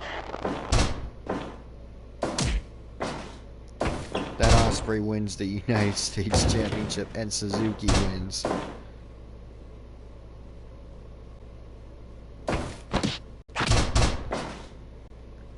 The Intercontinental, I would definitely do champion versus champion title for title. If I could, Fire Pro, those matches exist. Do some DLC to make it happen. Break. Lio Rush rolling up Vampiro there. Suplexing Lio Rush. Rush having to go to the outside of the ring. Vampiro not too far behind him. Rush with a drop kick on the floor. A chair now being brought in to the thick of things. Vampiro missing somehow. Lio Rush able to sidestep it. Break. Now roll up again, but too close to the ropes, ladies and gentlemen. Too close to the ropes. Flying elbow drop, but missing. Lio Rush moving out of the way just at the last second. Again, rolling up Vampiro. Whoa, not even a 1 count. Vampiro probably has it scouted now, Leo. You're not going to get it on him. At least not this early. You have to beat him down a little bit more if you want to get him with it. Figure 4 leg lock by Vampiro to Lio Rush. Only a 1 count, no. Not even a 1 count, I was trying to say. Oh, excuse me, ladies and gentlemen.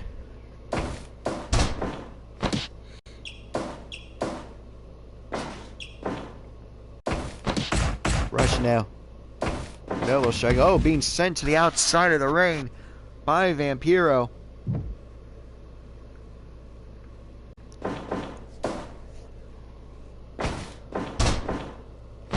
Snapmare by Lio Rush to Vampiro.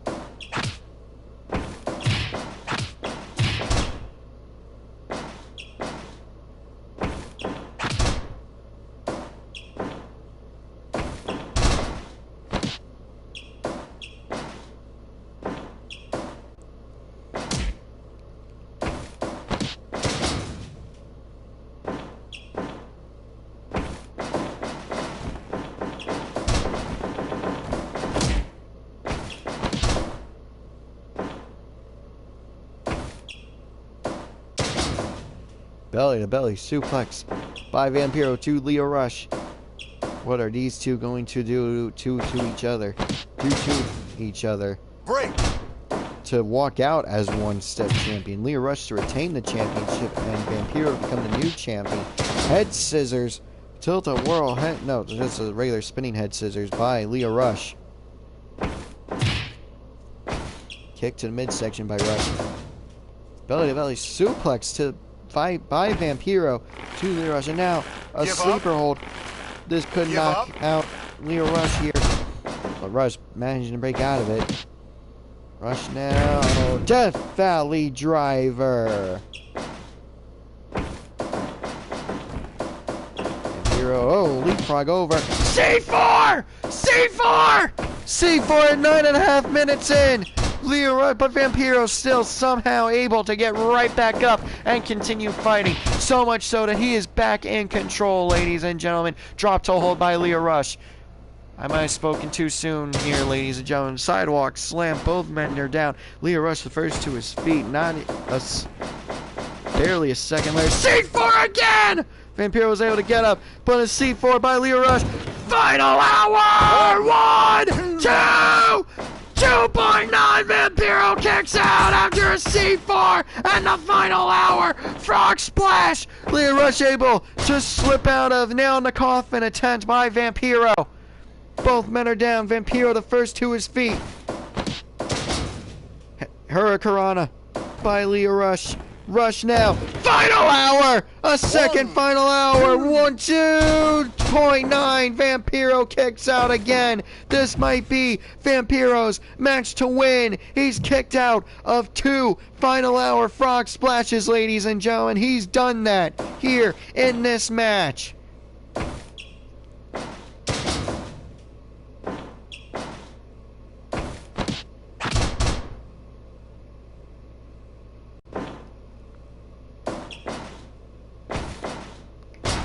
DDT to Lio Rush, almost spiking him. Flipping her leg drop by. I almost want to call it a Harlem Hanover, but I do not want to take Booker T's move name away from him. Super kick by Lio Rush.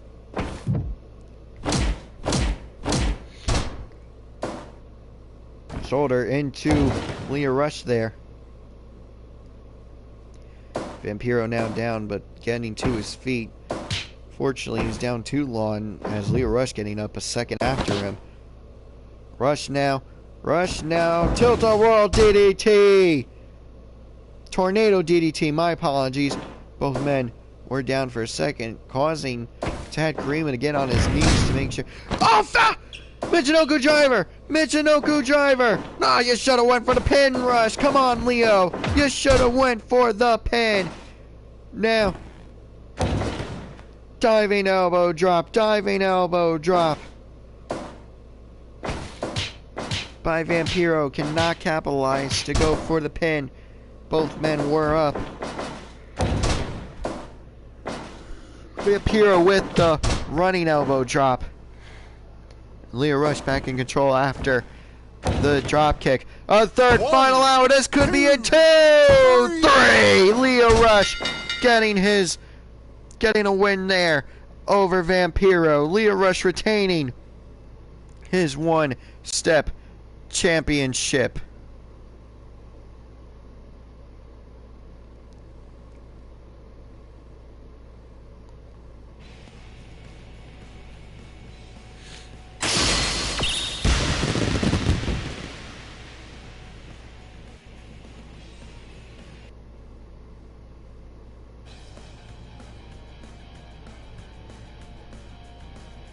And up next, United States Championship on the line. Conor McGregor versus the aerial assassin Will Ospreay.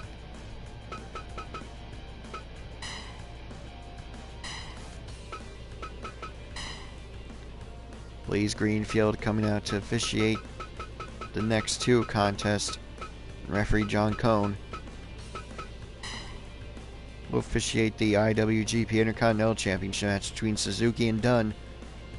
Blaze Greenfield will officiate the United States Championship match, and Vader versus Bruce Lee. This is going to be a war, ladies and gentlemen.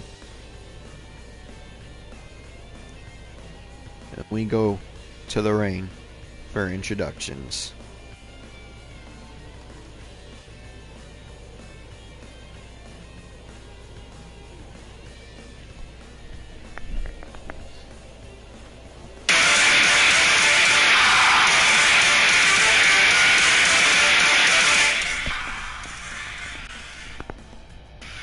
This next contest in round 14 of the M2 Climax is scheduled for one fall, and it is for the IWGP United States Heavyweight Championship. Introducing first from Essex, England, weighing in tonight at 220 pounds. He is the aerial assassin, Will Ospreay.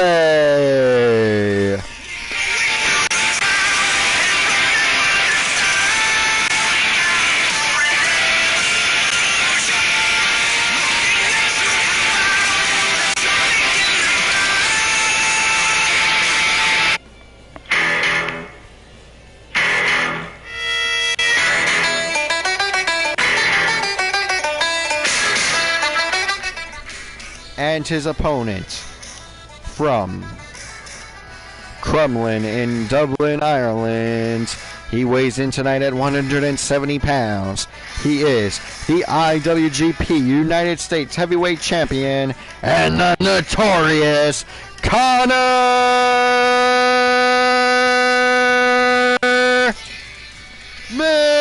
McGregor.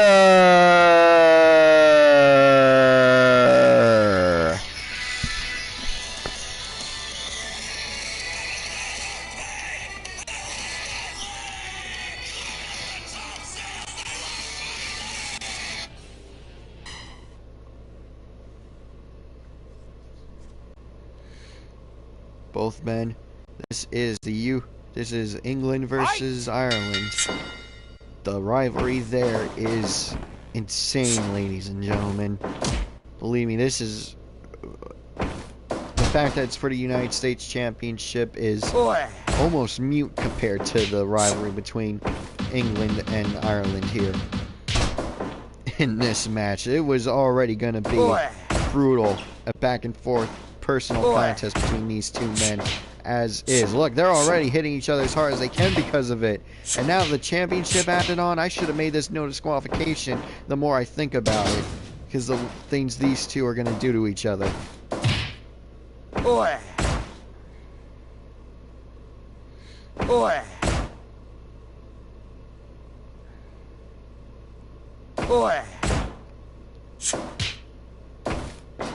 Snapmare by Will Ospreay too. Conor McGregor there.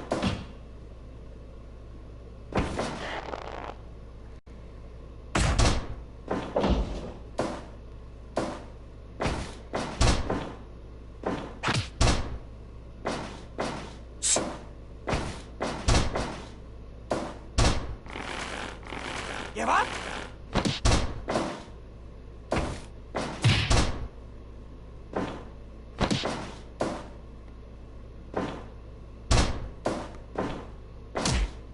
Give up?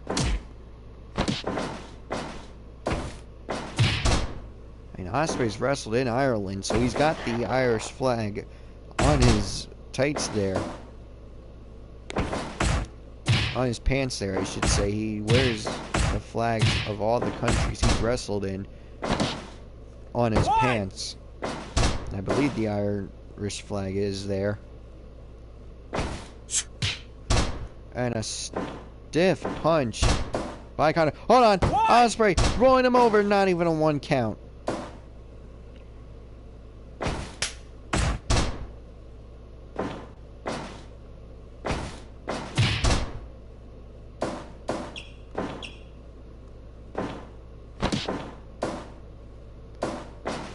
Ospreay now rolling McGregor over. One! Only 1 count there.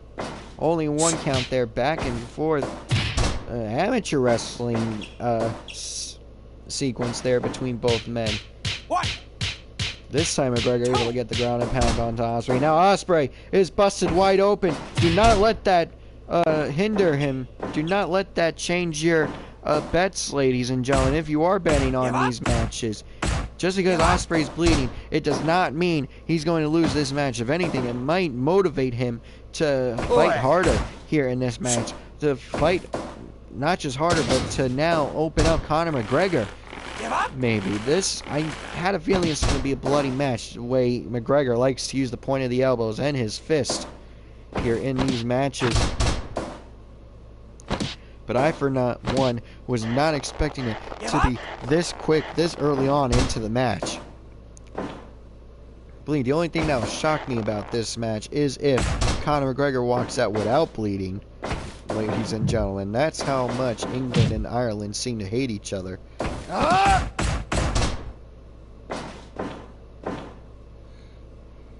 there is a video of a guy where they're on vacation in England, and they're from Ireland.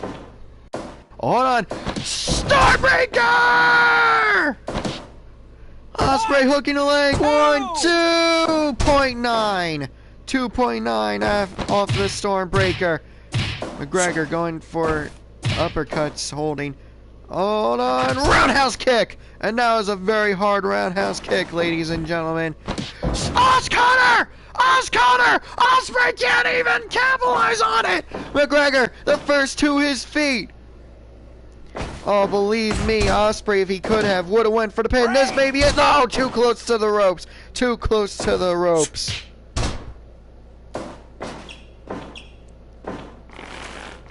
Give up? Give up? Yeah, it's called an Irish lad goes to... Oh, hold on! Ospreay with the flurry of strikes Conor McGregor usually implements. Oh, now a headlock. A headlock. Front-facing headlock with the legs hooked. Ospreay making it to the ropes.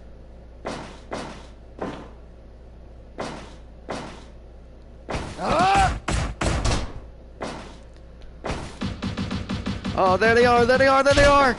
Ospreay down. Oh no, the ground and pound.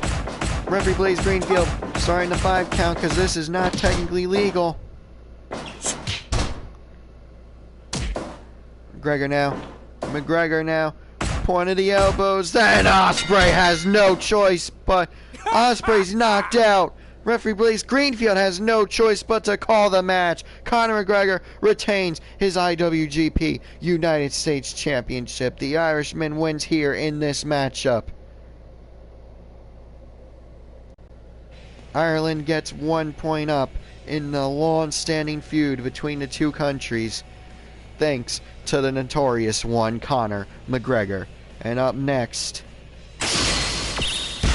Vader versus Bruce Lee, the penultimate match, the second to last match in round 14 is about to go down. Vader versus Bruce Lee.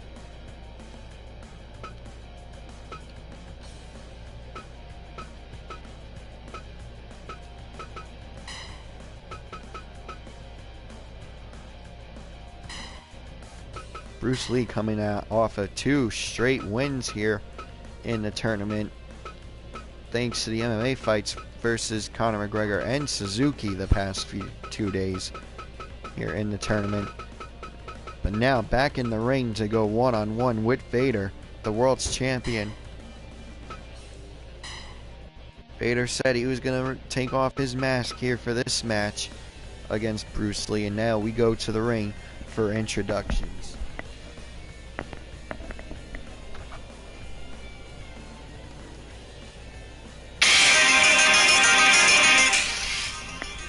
This next contest is scheduled for 1 fall. Introducing first from San Francisco, California. My apologies. He weighs in tonight at 170 pounds. He is the way of the Dragon Fist.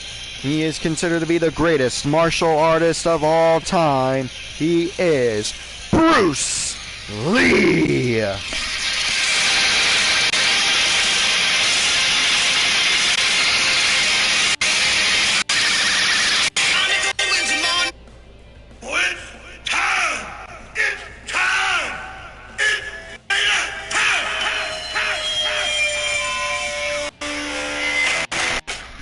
And his opponent from Boulder, Colorado in the Rocky Mountains. He weighs in tonight at 450 pounds.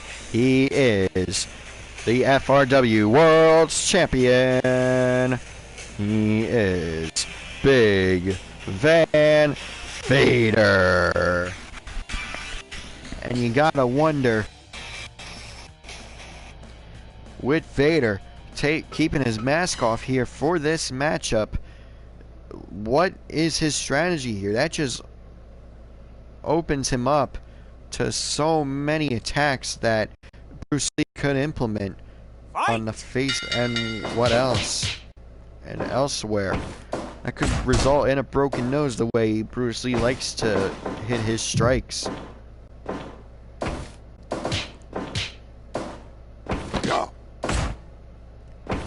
Oh, I guess we'll just have to wait and see here, ladies and gentlemen.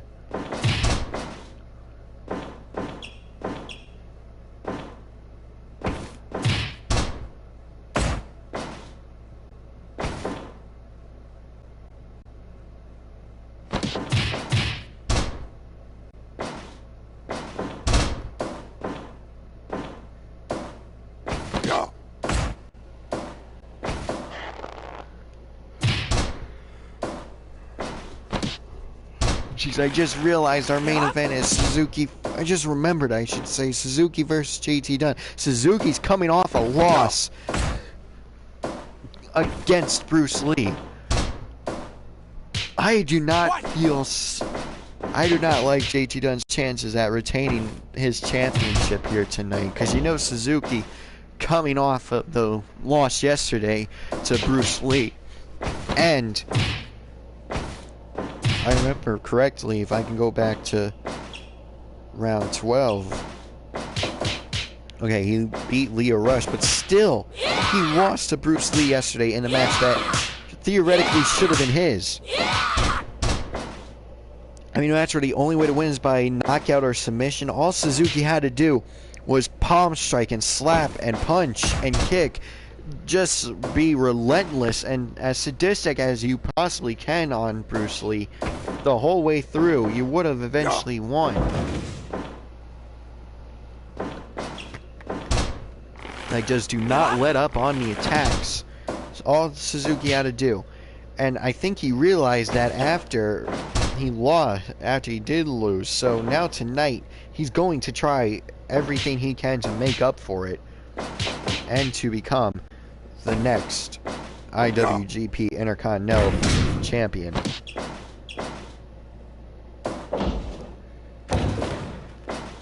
Oh man, the grid is starting to fill up big time. And there's still a lot of empty space, but it is definitely starting to fill up.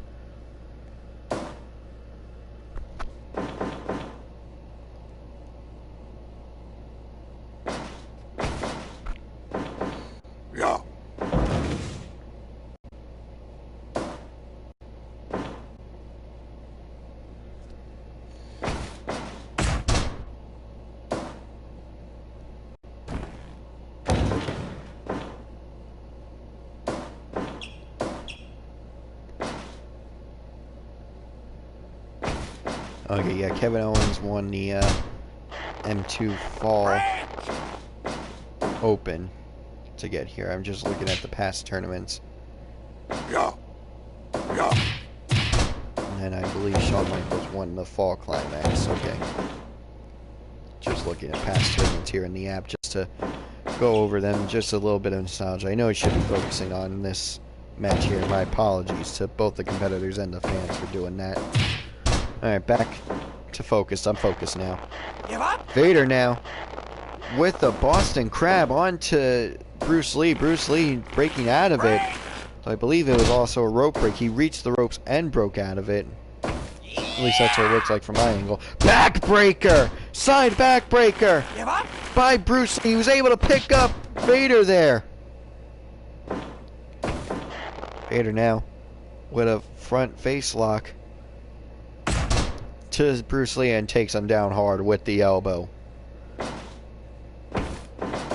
Absolute logs of arms and those Sequoia legs Vader has. He uses them to his advantage. Actually, no, Andre's got the Sequoia. Those are oak trees Vader's got for legs.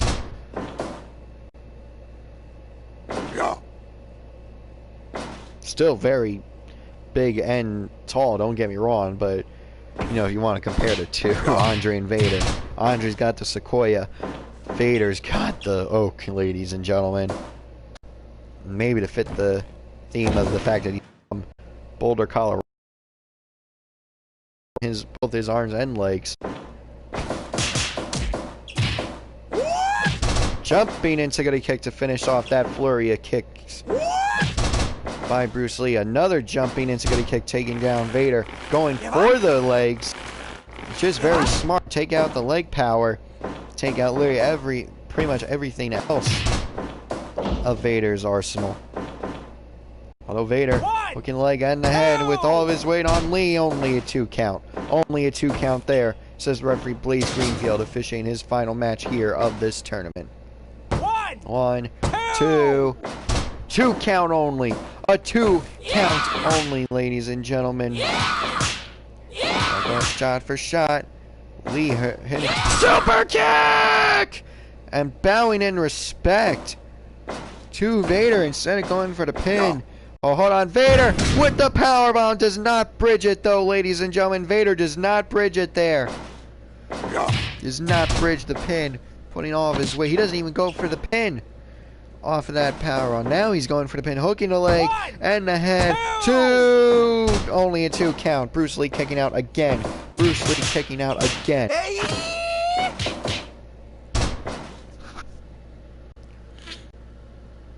Lee's got to be thinking here, ladies and gentlemen. What do I have to do to keep this big man down? I've seen him lose. I have seen him lose 3 times in the past. What did those guys do? I've seen him go to the draw. What did that guy do to at least earn that if I can't beat this guy? That's what Bruce Lee's thinking here. I mean, Vader's only a point under him in the standings. If Vader gets the win here, oh, Bruce Lee gets the win! Bruce Lee found it, ladies and gentlemen. Bruce Lee with a bow to respect Vader. Vader earns Bruce Lee's respect here in this match now. Ladies and gentlemen, oh boy, here we go. Suzuki versus Dunn. Intercontinental Championship on the line here in tonight's main event. We are going to have a WWE referee officiate a New Japan Championship match. Dunn also wearing the red of the Rebellion here on the final day of the clash between the team.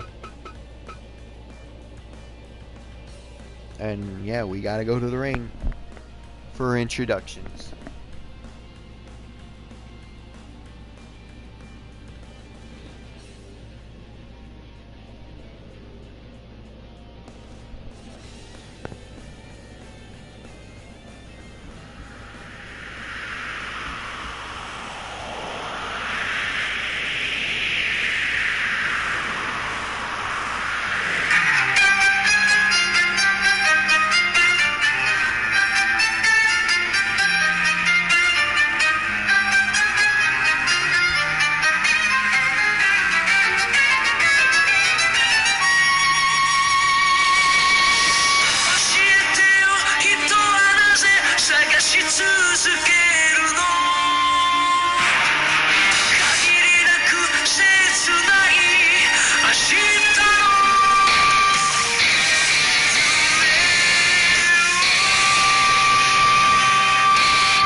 Introduce the following contest is scheduled for one fall, and it is for the IWGP Intercontinental Championship. Introducing first the challenger from Yokohama, Kanagawa, Japan. He weighs in tonight at 225 pounds. He is the Kaze Ninare Minoru Suzuki.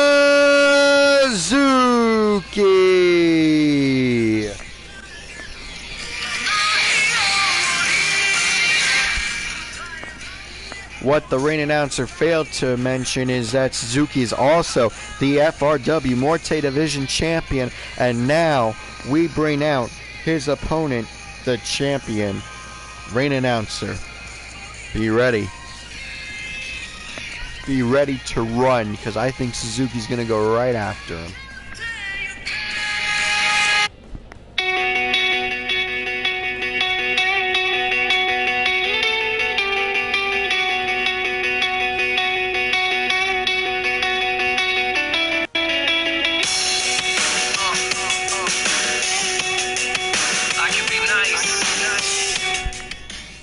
And his opponent from Providence, Rhode Island. He weighs in tonight at 176 pounds. He is professional wrestling savior and the IWGP Intercontinental Champion, the JT Dunn. Alright, ladies and gentlemen, this is the final match of round 14 in the M2 Climax. We now have both guys in the ring. John Cone has taken the belt, showed it to both competitors. He's bringing both competitors to the center of the ring to check if they are ready. They move to the center of the ring now. Asking him one last time and calls for the bell. Locking up. Insigity kick. Step up insigity kick by JT Dunn. Scoop slam by Dunn to Suzuki. Dunn. Oh, there it is. There's an elbow strike by Suzuki. There's no way Dunn is going to let Suzuki have any form of air, the ability to breathe. He's not going to let Suzuki breathe is what I'm trying to say here in this match. And honestly, it's not a bad strategy, because if you let Suzuki breathe, that one tiny breath could be enough to give him the oomph, the shot of adrenaline to let you in, for him to go on the attack. And if he does go for that attack, I mean, it's over for JT Dunn. We will have a new IWGP Intercontinental Champion if JT Dunn lets Suzuki have that breath of fresh air at any point. A second of breathing for Suzuki could mean the end of the match and the end of JT Dunn's Intercontinental title reign here, ladies and gentlemen, in this matchup. As Suzuki sends Dunn to the outside of the ring. The backs up, almost toying with Dunn here is Suzuki. Like throwing him out, saying, Jet, that's how easy it is to just throw you out like the piece of garbage that you are. This is probably what Suzuki's thinking. This is not my words. These are what I believe are Suzuki's thoughts here in this match. As JT Dunn reverses whatever Suzuki was thinking going into the regal stretch by Suzuki.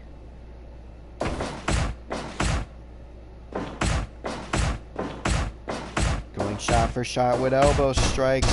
JT Dunn showing why he is a member, one half of the tag team Death by Elbow there, ladies and gentlemen. Showing up Minoru Suzuki may not be the best option in the long run, but hey, it is effective short term.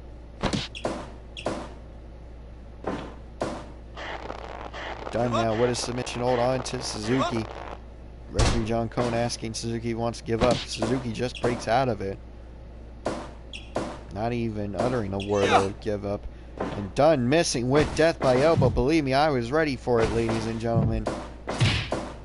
Just wanted to make sure he hit it first.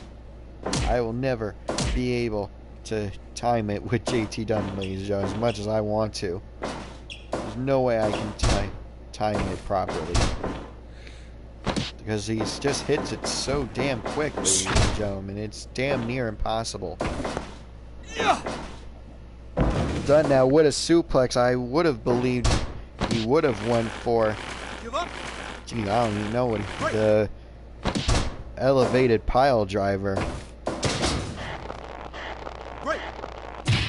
He's done it before in this tournament of varying degrees of success. In a sense, sometimes his opponent kicks out at 1, sometimes they kick out at 2, 2.9, sometimes they don't kick out and it gets Dunn the win, and sometimes they slip out of the move before Dunn can even do it.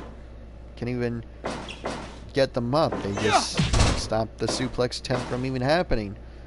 You know, they barely leave their feet half the time. You know, that's what varying degrees of success is when it comes to that move for JT Dunn. And now Suzuki with the cross arm breaker, taking Dunn down. Does Dunn tap out? No. Dunn trying to... Oh, now the palm strike straight to the face by Suzuki. Done. Death by no. Not a death by elbow. Suzuki managing to sidestep it, move out of the way. Dunn, I guess, out of habit. Crossroads by JT Dunn. Suzuki, though, the first to his feet. Give up. Right. Dunn, I guess, out of habit, just went for the motion, even though he did see Suzuki move out of the way long before he even Give up. turned. It's just a habit. You see the opening, you go for it, even though it may shut rather quickly. You just, out of habit and instinct, go for it when you can. Give up. Whether or not it is successful is, up to fate, but... Excuse me, ladies and gentlemen. Yeah, I'm yawning through 13 matches, and I want to do 24 in a day. Oh boy! Yeah, I'm definitely turning the F1 Climax into a 2-day event. There's no way I'm doing more than 24 matches in a day. That's the official cutoff point.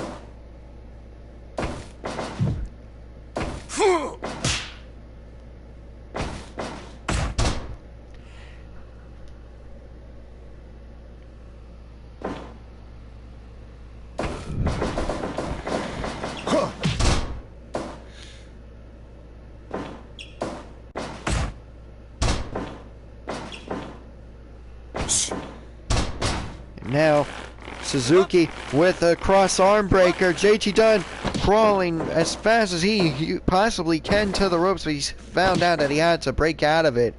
And God style power, which is not good for the arm because it still gets stretched a little bit more. 2.9, says referee John Cone.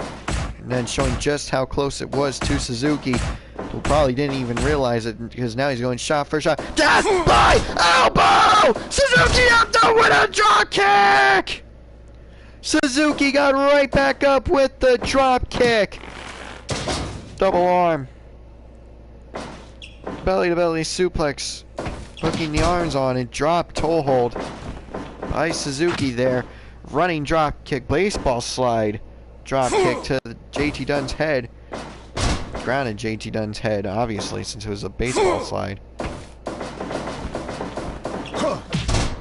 Drop kick by Suzuki to JT Dunn.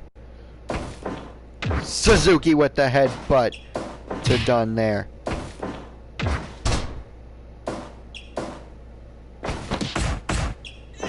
Death by elbow! Taking too much time, though, Dunn. You're taking way too much time now. That's why Suzuki got up. That is why Suzuki got up. You take your ref after you get the pinfall victory. If you can get the pinfall victory. There it is! Straight jacket. Sit out powerbomb. Gets the win. JT Dunn retains the championship. Ladies and gentlemen, what a match that was between Suzuki and Dunn. And I feel bad for Will Ospreay tomorrow, having to face Suzuki after 2 straight losses, ladies and gentlemen. I'm telling you, I do not want to be Ospreay tomorrow. But matches to look forward to tomorrow, ladies and gentlemen, are Tommaso Ciampa versus Finn Balor. Does Balor bring out the demon for that one? Stan Hansen versus Matt Tremont. That should be no disqualifications, ladies and gentlemen. Dan Moff versus Shawn Michaels. The Amazing Red versus Sami Callihan. The Monster Abyss versus Conor McGregor. Bruce Lee versus Vampiro. Ospreay versus Suzuki. And JT Dunn is in the main event again tomorrow. Will he defend his Intercontinental Championship? Only time will tell until tomorrow against Big Van Vader. He got on the list here today against Suzuki here in round 14.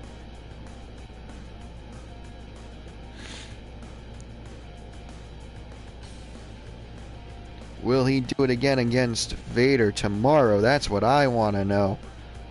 Well, until tomorrow, ladies and gentlemen, my name is Mikey from the front row. We will see you for round 15 tomorrow. Thank you for joining us for round 14 here today. Man, this tournament is only just getting started. Actually, no, we are more than halfway through, I believe. Real quick before I'll do the math. 25 divided by 14. 14. Yeah, that's way too long of a decimal. Yeah, I think we're way past halfway through, but you know what? We'll see you tomorrow. I need to go rest my voice. This tournament's going to kill me. Alright, we'll see you tomorrow.